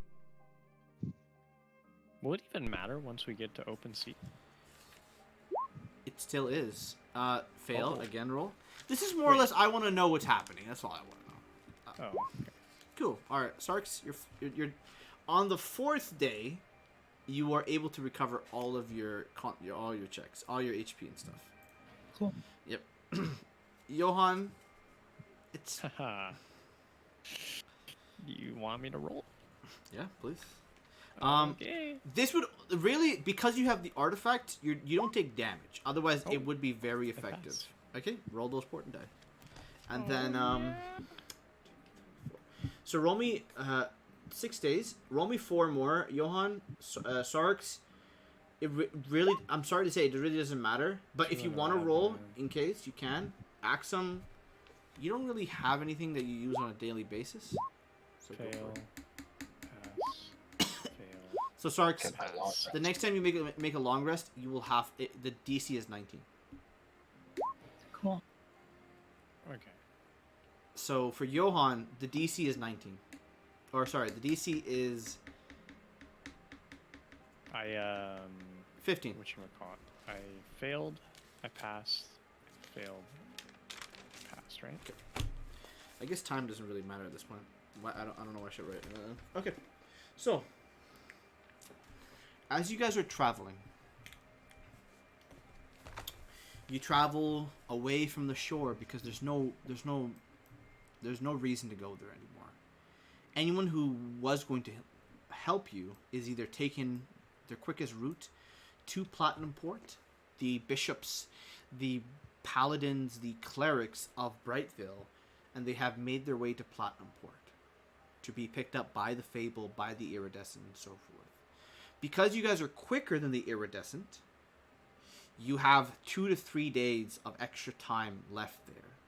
With your 12 ships, plus the 4 from Bronzeport, 16 lie here. Damn, I have to... See, this is a thing with DMD. You have to keep note of everything. I'll have to designate. stressful. I'll have to designate who rides all these ships. Yeah, I guess it's not that bad because every ship technically is a character that you may or may not care about. Yeah. And if they go down, they're dead. Just make them characters that we've grown to know. And in some way care about. Yeah. Where's Kaneki? Is he showing up? For Yeah, the yeah, he is showing up for the show because. show? Oh, Fuck yeah. You're Kaneki gonna should be- definitely be So sailing if a ship. Axum dies, Yeah. you can just swap over, right? just hypothetically speaking. Hypothetically speaking, that it's up to Pohai. If Pohai's like, yeah, if I mean that is the talk we should be having, Pohai. If Axum does die, what is Kaneki or Axum? what is the deal here? If Axum dies, then I guess I could play as Kaneki. Sure. You All right. Sounds pass. funny. So, but I will say, Axum, do you have any of the artifacts? Are you wearing any artifacts like the portrait or the No. badge, or the I was hoping to you know get what? that sword. blades? Okay. Axum, do you have attunement slots by chance? I don't, but I have something that maybe I have can a let really go. good item I that you don't know. might want. Oh, is it What the is it? misfortune, the rocket misfortune? No, the displacement. It's pretty What good. does that do? That means that everybody that hits you will have disadvantage, and if you're reckless, then it'll just be a regular. Well, he's not a barbarian. He's a monk. Oh, But everybody who hits Even you will be with disadvantage. Yeah. yeah. And if it you want recharges that. every turn. Is that in the Discord somewhere? I want to take a look at it. That's my item. I bought this way back when we went to one of the auctions, but I can't wear it because I don't have any attunement slots. It was kind of honestly my saving grace for a lot of this game, but now since I've been forced to kind of like attune to the pocket watch, I had to pick something. Okay. But I'd rather keep the ring of misfortune. So, gang. If you offer it to Axum, I think he'd take it. Okay. This is the description of it. Oh. So the What does it property look is like? pressed. The name. It's just a cloak that like shakes every now and then. It's very static. And it looks like as you look towards when you did initially when Johan wore it, you look towards him every few times, and he seemed to be further than he actually was. This would save me a lot of effort in And he Dodging punched in attacks. the face, yeah? yeah. This Yeah. would. I'm glad I could help. Thank you. I'll Yeah. take that. You're welcome. Oh my god, did you just say thank you? He's learning Don't manners. get used to it. Oh, I shit. can't believe it. In the same compliment, he just backhands. Yeah, don't get used to it. That being said, Don't let your guard down. congratulations. BRB. Okay. This is like one of those. I could still, at any moment, choose to hit you. Your neck could snap. um, Axel's a fun character. I should play more assholes. Oh my gosh, bro. What? I think it only works if you have like an upright party. Yeah, that's Yeah. true.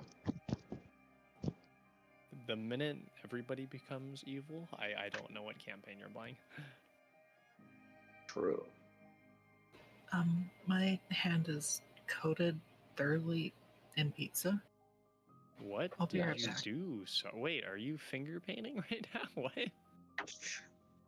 I don't know how it happened. What? It- It was like I the dark. She think just that- like that stuck he her wiped hand it into the pizza box and then just like kept it there on the pizza. So Okay, so it's like a deep dish pizza, and I'd like kind of folded it because it's like big slices, and it didn't like to fold. you don't fold a deep dish, do you? Kind of So, mushed It- together like a wet napkin. It was the only option I had. You you eat a fruit, deep like, dish with a fruit fork and a roll-ups? knife. That's all. All right, enough of the pizza No. talk, you bastards. I need to wash my hand. Go for it. She's gotta be So back. again, congratulations. You have left the Isle of New Fortune. Oh my gosh, we finally did it, boys. I'm thinking right now. Okay. So this is a strange thing that's gonna happen to you guys. You guys are currently level 15. Oh, Woo! Currently, you Wait. guys are level 15. You're already level 15. Oh, You will not For a level up to. second. You will not level up to 16. I'm Oh, thinking of darn. giving you to level up to nice to get time stop. 17? 17. really? That's a big Yes. jump. Well, it's a high level campaign. I want to see some ninth level. You spells want be to see how this works out? cast. I want to see wanna some see ninth level finish, spells bro. be cast, bro. I want to see some ninth level casts. So, if you'd like, you can again for leveling up. You can roll your stats or roll your HP, or you may take average, whatever you'd like, but have that decided at by next session. If you want a multi-class, normally we wouldn't do that. Yeah. I'm thinking a fifth multi. No. You're. I don't want you. I don't want you, bro. If anybody else wants a multi-class, they can. Especially Axum. I wanted to eat more hearts to get a multi-class, so it would have been cool. Yeah, maybe Oh, well. a fresh character would have done that, but Yeah. a character. I think Axum has been in the group for what, like 20 sessions, 25. For a while now. Yeah, Yeah, it's kind of been. Yeah, he's been here for like a hot minute. Obviously not as far as Kaneki, but Kaneki's been here Yeah. for like 50, while Axum for like, I think Axum was here for like less than that actually. I think we just say it's a lot because let me go back. Oh shit, I get bumped to a lot of stuff at 17. Oh, Oh, you finally get all your fun stuff. I get a lot of fun stuff, actually. What do Sorry, you get? session 62 was when you left Kaneki, 62. Session Wow. 62. and it is now session 75. Axum has been here for 12 sessions. Or Not that long, I'm okay. so hyped for next campaign now too. Bro, when Kaneki left, damn, that was some good shit, bro. I That so was... Yeah, I cried. That was fucking crazy. sad. You I- cried? I didn't even know you were crying. I thought it was. Yeah. yeah. Josh, follow with me. Pussy, were you a bitch? Yeah, bro. Axum will I take know this into cry. consideration. What? Yeah, Can we bro. feel it? Okay, so Yeah. Let's start This fucking. sucks. Did you hear this? Yo, flex on He's him, got bro. no balls. He's got no. I heard level up to 17. Yes. Yeah, So- very correct. So you guys are leveling up to 17. Let me say something prior to that. If you want a multi-class, you may do so. I know for you, Sarks, it may not be the best idea because 9th level is a big boost. For I would Axum, not like to multi-class. yeah, for Axum, I don't know what you get at 17th level because at 16th level you get a feat, right? So I don't know if you want to grab another level in Monk just for that extra key point, or you want to be like, I got want my subclass capstone, which is That- pretty. you know what, nice that's at pretty good. 17. Josh, I'm gonna throw the, I'm just throwing You gave me the- 3 more multi-class possibilities. Eh? I'm literally just throwing the kitchen sink at you, bro, because like your build is cooked, bro. Your build's My cooked. build's so bad, You a Halidin? bro. I wish I could be full bard. What did I do? Honestly, the I idea don't know was what you were going for. like you started the campaign as rogue bard wizard, so it wasn't even my Rogue fault. Bard Wizard, Yeah, bro. you were I already there from the get go, so it's not even my fault. That's Hey, like- you know what? Those disengage actions and yeah, those are good. those yeah. were so clutch. Early Oh level, my yeah. I will gosh. say though, you guys did start the campaign at level 5-ish, or level 3. Yeah, Erica, dude, level I'm 5? honestly considering a rogue. I for thought it future was games. 4 actually. 4, yeah, and then it was a very quick level up. Actually, let me look up when we level up because it's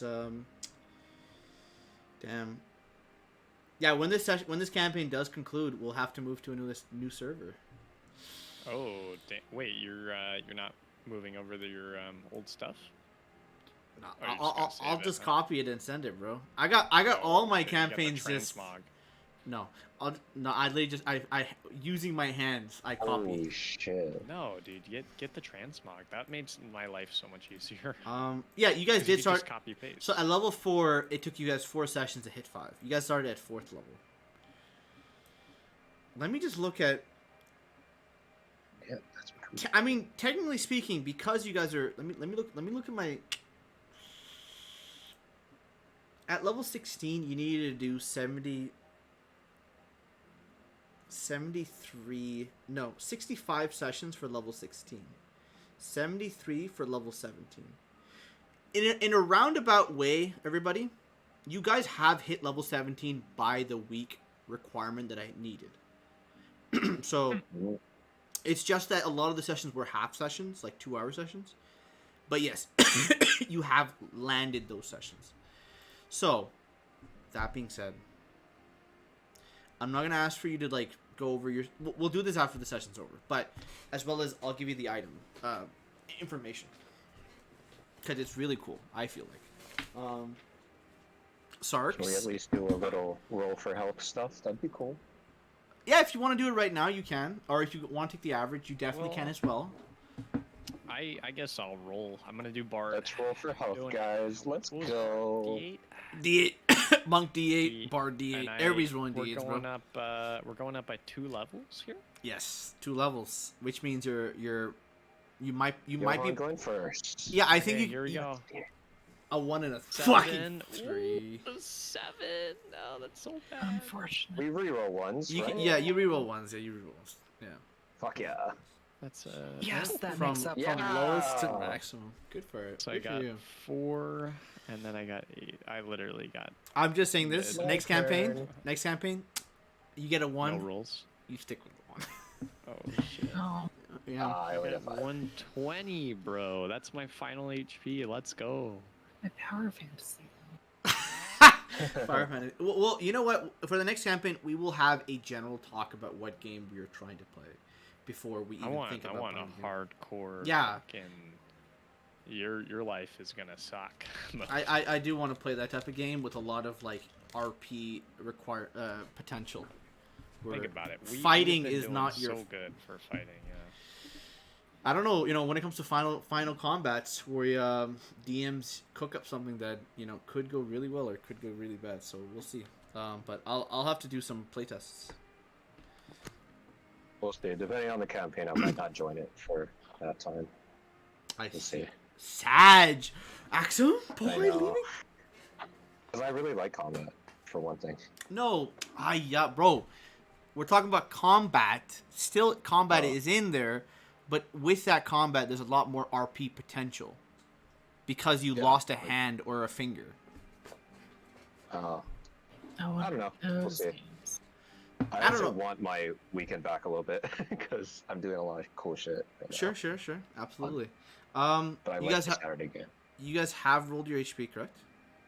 Mhm. I'm glad I took tough. I got a lot of You health. guys have in there. taken your feet. You guys taking your spells. Now then. I have some heavy deliberation to do. 'Cause Yeah, if Yeah. I will say before next session, let me tell me if you guys. I don't know what's happening here. Like, what do I pick? DM? Can I get help or anything like that? By all means, ask. I don't know if you get Magical Okay. Secret as a bard at 16th. You might get it 18th, right? 18th level, you get Magical Secret. Yeah. Oh, that's just cooked. Song of Rest becomes a D12. That's like all I get. You do get a feat too. And a feat, and wish. 9th level spells. Yeah. You get Wish. Oh shit, that's a mat. Wait. Yes. Right. Yeah, that's a 9th level spell. It's a bard spell, right? Yeah, Oh god, it's not. It's I have to not. be it's 18. not. True God. polymorph, Yeah. psychic Aw. scream, prismatic wall, power word kill, power word heal, mass polymorph, foresight. Hmm. That's pretty cool. So you have all I of know. these. So you could true polymorph yourself That too. or mass polymorph yourself. Uh huh. Fuck, I don't know. Well, take some You have time. more time to think about it. Yeah, take some time. Yeah. No worries. Because I'm giving you guys level 17. Usually it would be 16 by my own weird little system, but 17. I'm just gonna give it to you. I just want to see how 9th level these type of encounters are. Oh my Cool. gosh, guys! If only I did a full bard. This guy, bro, he's molding over here. Double bird would be rough. I will always heed Kushel's words from now on. Do not let the multi-class distract you. Bro, I honestly, I think I talked to you about this, but you were multiclassing incorrectly earlier on in the Yeah, I campaign. was. That's why Yeah. I didn't know how to multi-class. So now I'm like, ooh. Do I just take Warcaster? It's fucking boring, but it's It's Warcaster. a really good spell. So, I don't yeah. know what to tell you. Opportunity attacks, you can cast spells now, and you don't have to have an instrument. Your weapons are your instruments, or your magical focuses. All your concentration checks advantage, so no longer are you rolling one and it's gone. Also, what else? No, I know it's good. That's the problem. What about tough? Is it Tough's good. You could also just take +2 into con and make your con one better. You know. Okay, so I may. or wisdom? Yes.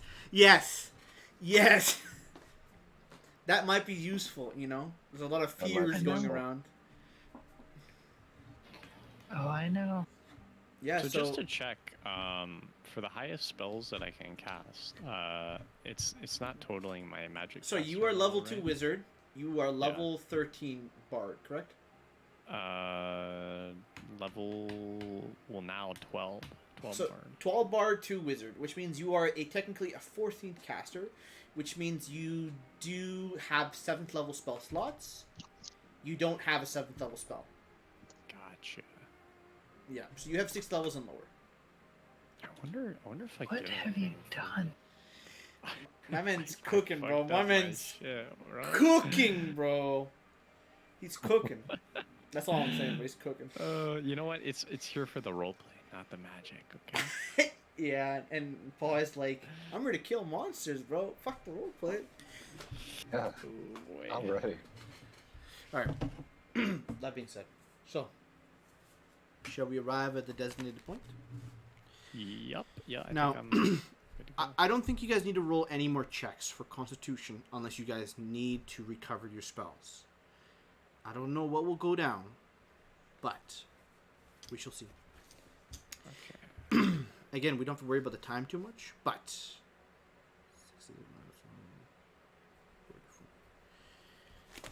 you guys arrive at the destination.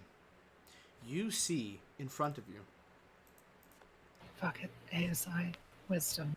ASI wisdom. Now, do you have wisdom as Resilient. Yeah, take resilience. It's way better because you get a saving throw proficiency. That's a That plus is 6 to your true. saving throw. Yeah, and if Yeah. your wisdom is an odd number, you get another one as well. Just saying. It's an even number. Well, fuck. All right, you know what? We can't have everything. But yeah, I think it is still better. All my music is kind of like chill. It's not really like I don't even hear the music right now. I can't like I haven't played any. I'll play it now. Oh shit, I'm ready. Yeah, look, it's just Sea of Thieves, bro. Yeah, it's very upbeaty. Yeah, this is not the tone I'm looking for. Alright. Okay, so I gain a... You know what? I have some papers which I was using earlier. Nope, I threw them in the garbage because I was stupid. I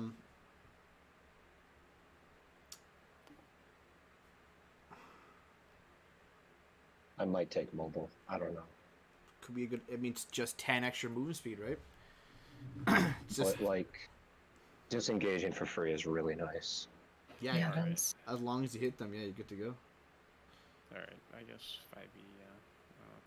I think it's just if you make a melee attack, you don't even have to hit. And then my proficiency level at 12. We're 15 right now. Or I mean 17, so that's plus 6. So. Hopefully this is good.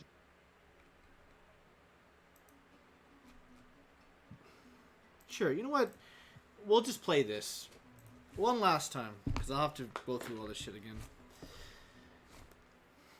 As you travel with the 15 additional ships all around you, some of them you handle, others the officers, and even some handled by people you just recently met with a frail friendship or with a frail agreement.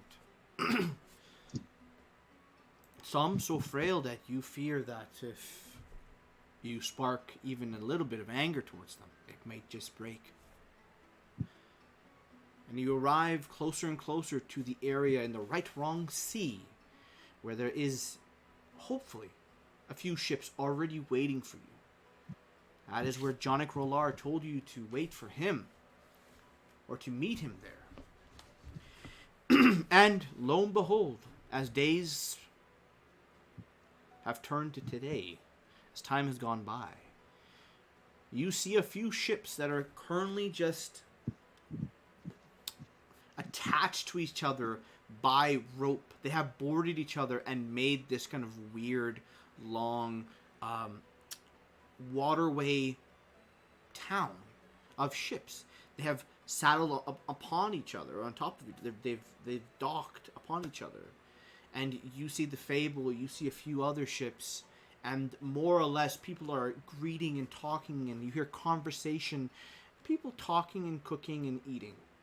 But you see a general area where a singular ship has a few people currently sitting around a round table, chatting and talking. Almost like that is where the groups will meet. All the captains of all the ships will come to sit.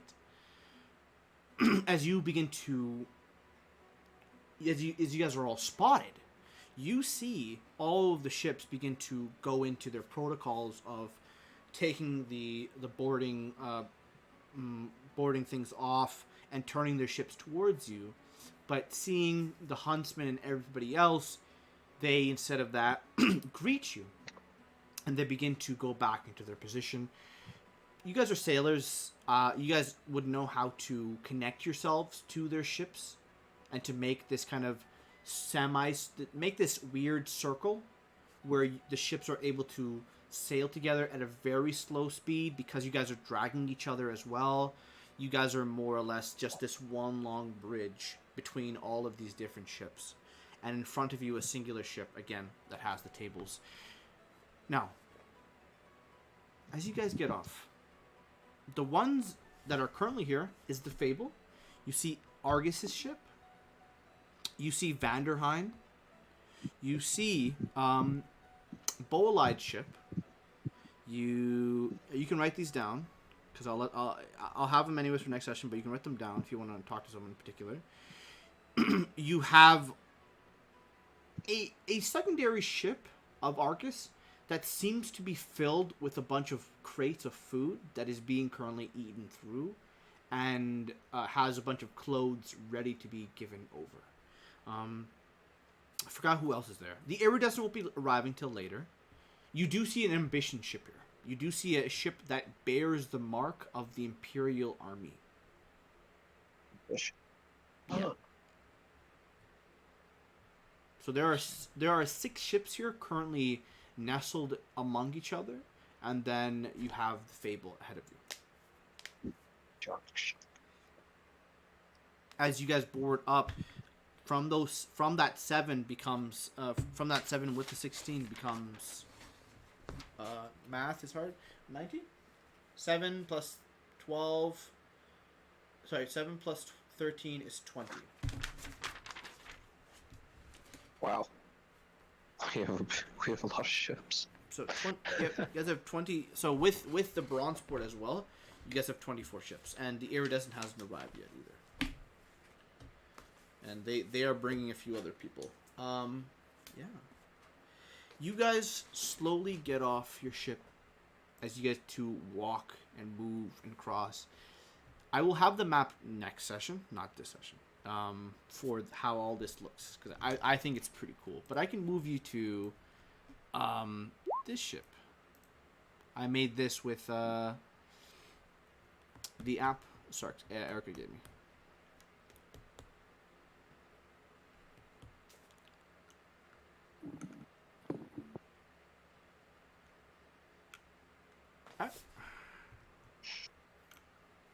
Hey, whose ship is this? This is your ship. This So- is awesome. Sorry, That's this is the Iridescent. I'm just moving it here because on the Iridescent is where you guys will have Oh, a because we table. had changes. I Yeah. forgot about that. Cool. And the X's are where I left like standstill points where the additional weapons will go. I'll have to go look through it. But you have the statue in the front, you have the 3 the masts, you have the ballistas on the side, you have these little areas where you can move down into the ship further in. You have your interior if you'd like to use it. This is the top of the ship, and I'll have to do a few more things before we can do the final battle. But for now, that's that. But this is where the weapons, the shock, the storm bolts will go. Yes, sir. Nice. So, I will use this as a temporary map that you guys can use to traverse, and not bronze for it. Let me find. I don't have gold port. Fuck. Is there any thievy music? Noble music? Let's go. Sure. Man, the ambusher feat looks nice. Dog shit. What are you talking about, bro? You'll never miss. What? Nice. It's only for Get like that ambusher. actual like rogue shit. Or what was that thing that Kaneki had? The extra turn What? in the beginning. That's not an ability. That is not a feat. That is a ability. That's Axiom has Oh, that. I was gonna say It's that. an honor. So It's an Say, honor where is ability. that? Yeah. It's an Guys. honor thing. Go for it. Do I become a dragon? You can if you want, but Oh, That's true armor, let's probably. go. Your final form after burning all those skins. an iridescent dragon. Yeah. That's cool. Look at me just shooting ideas out. Well, Fizzbands has a moonstone dragon. Fuck is a moonstone? New dragons. I Hey, don't know, bro. We don't talk Should about I learn how to use heavy armor, guys? them. Nope. Don't think that's a good idea. Well, Come on. there is a +2 plate mail that does have Yeah. benefits to it, but You do still have disadvantage on stealth checks. So I don't think we're stealthing, are we? We're not no, stealthing here. but We're if on you a were, ship. but if you did sneak attack, you do need to stealth, right? Do I even sneak? Oh, I guess, yeah. If It- I want to it- click yeah. ride action. Yeah, right. But I think that's okay. Okay. Now then, you see around here. I will say in a roundabout way. You can just imagine this iridescent as the fable, and what you see in front of you is Bolite Saw, the monarch of Eishlok. You see Vanderheim, the merchant who works with Amikir. You see Argus Princeton, the brother of Johann. You see Matteo Valentine. You see Jonik Rolar and his crew behind him. And I think the last one is... Oh, fuck. My brain is frying. Give me a second. Is that it?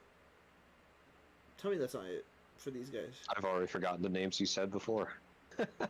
Fuck. Can I get Keen Mind, the forbidden perk? No. I need Keen Mind, bro. I have so many names to keep track of. Yeah. Give me a second. So, I honestly think that's it. If they'll come back to me if I remember them, but for now that's that. But they stand there, wait for you. They greet you, but more or less, if you guys don't chat, they will not chat with you. They will just kind of stand by and just chill and relax. You have Kaneki as well there too, because he's with Argus. Well. Did you forget that name as well? Yeah. Good lad.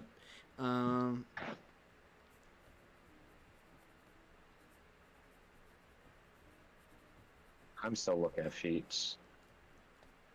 Yeah, I know. Oh man, there's So many. Yeah. I think there's a feat to get more key points, but I could be wrong. is there? Yeah. That'd be kind of cool. 'Cause If there was an extra way there's- to use my key.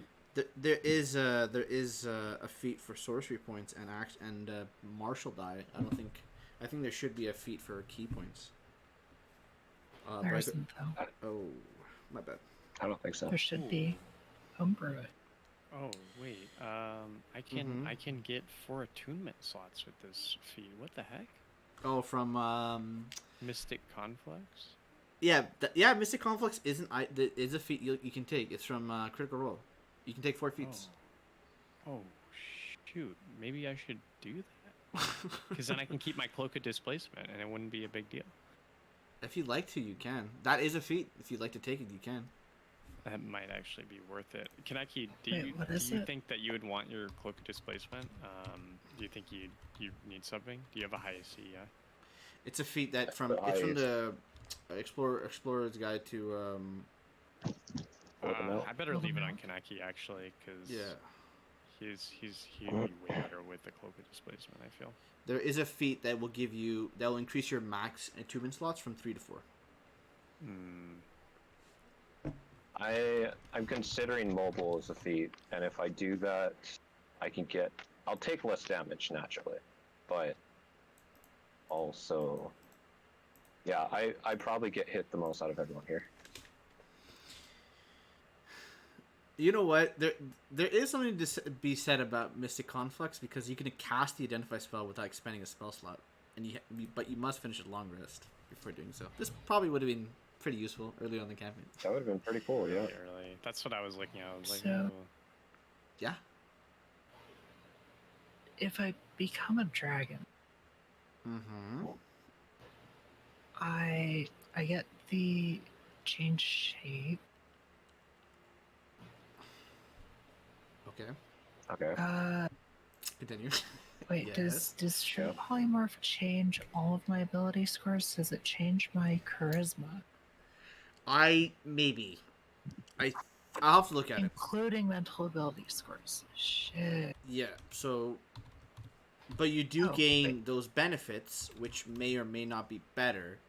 A Moonstone Dragon has 23 charisma, and its lowest stat is Dex at 18. Everything else is 20, except which is 22. Now remember, as a true polymorph, you have to pick a CR rating equal to yours. Mm-hmm. So you pick Level 15. adult 15. You can pick maybe a I will say you're able to turn into a dragon because you've seen a dragon, and as well as you've seen multiple dragons in New Lara. Everyone knows what a Yeah. dragon looks like too. Come on. Everyone's seen a dragon. Yeah, bro, they're not. Everyone knows. They hear the stories. You go to the nearest zoo. There's a dragon there. Come on now, they're fucking common, bro. Like everybody owns one, bro. What the fuck? Would I get legendary actions? I think an adult dragon does not get legendary actions. Yeah, they do. I think that may. Yeah, I think you would if it's a true polymorph. Yeah, that is technically true. You would be able to do it. God damn.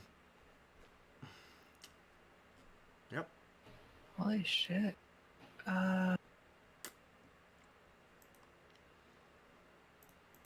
What about lair actions? Would there Well- doesn't be my lair?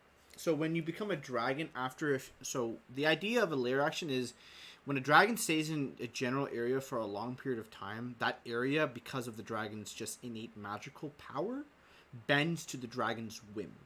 That's what makes it a lair. Because the entire environment is at the fingertips of the dragon. It's more a boss feature. Maybe. You're temporarily becoming a dragon. If you were cursed to be a dragon for the rest of your life, you would have a you would have a lair action. Well, it's not temporary. It's wait, It's true an hour. polymorph is an hour. Yeah. Oh. Yeah. Yep. It's permanent if You stay in it. yeah. Even if then- I stay in it for an hour, it's permanent. Even then, You get the Tobias treatment. even then, Wait. This spell has no effect on a shape changer. shape changer. That'd be funny. That's bullshit. You don't count. You know, I should be able to use them myself, right? Yeah, exactly. I will say because you're a spellcaster, go for it. Knock yourself out. This is like, you know what? I'm just saying, let's call it for today. It's about Probably. We kind of have a lot to think about. yeah, with because that. I'm just thinking about right now cooking up some ideas. All right, anyway, yeah, we'll just call it for today. I mean, we could just. I mean, we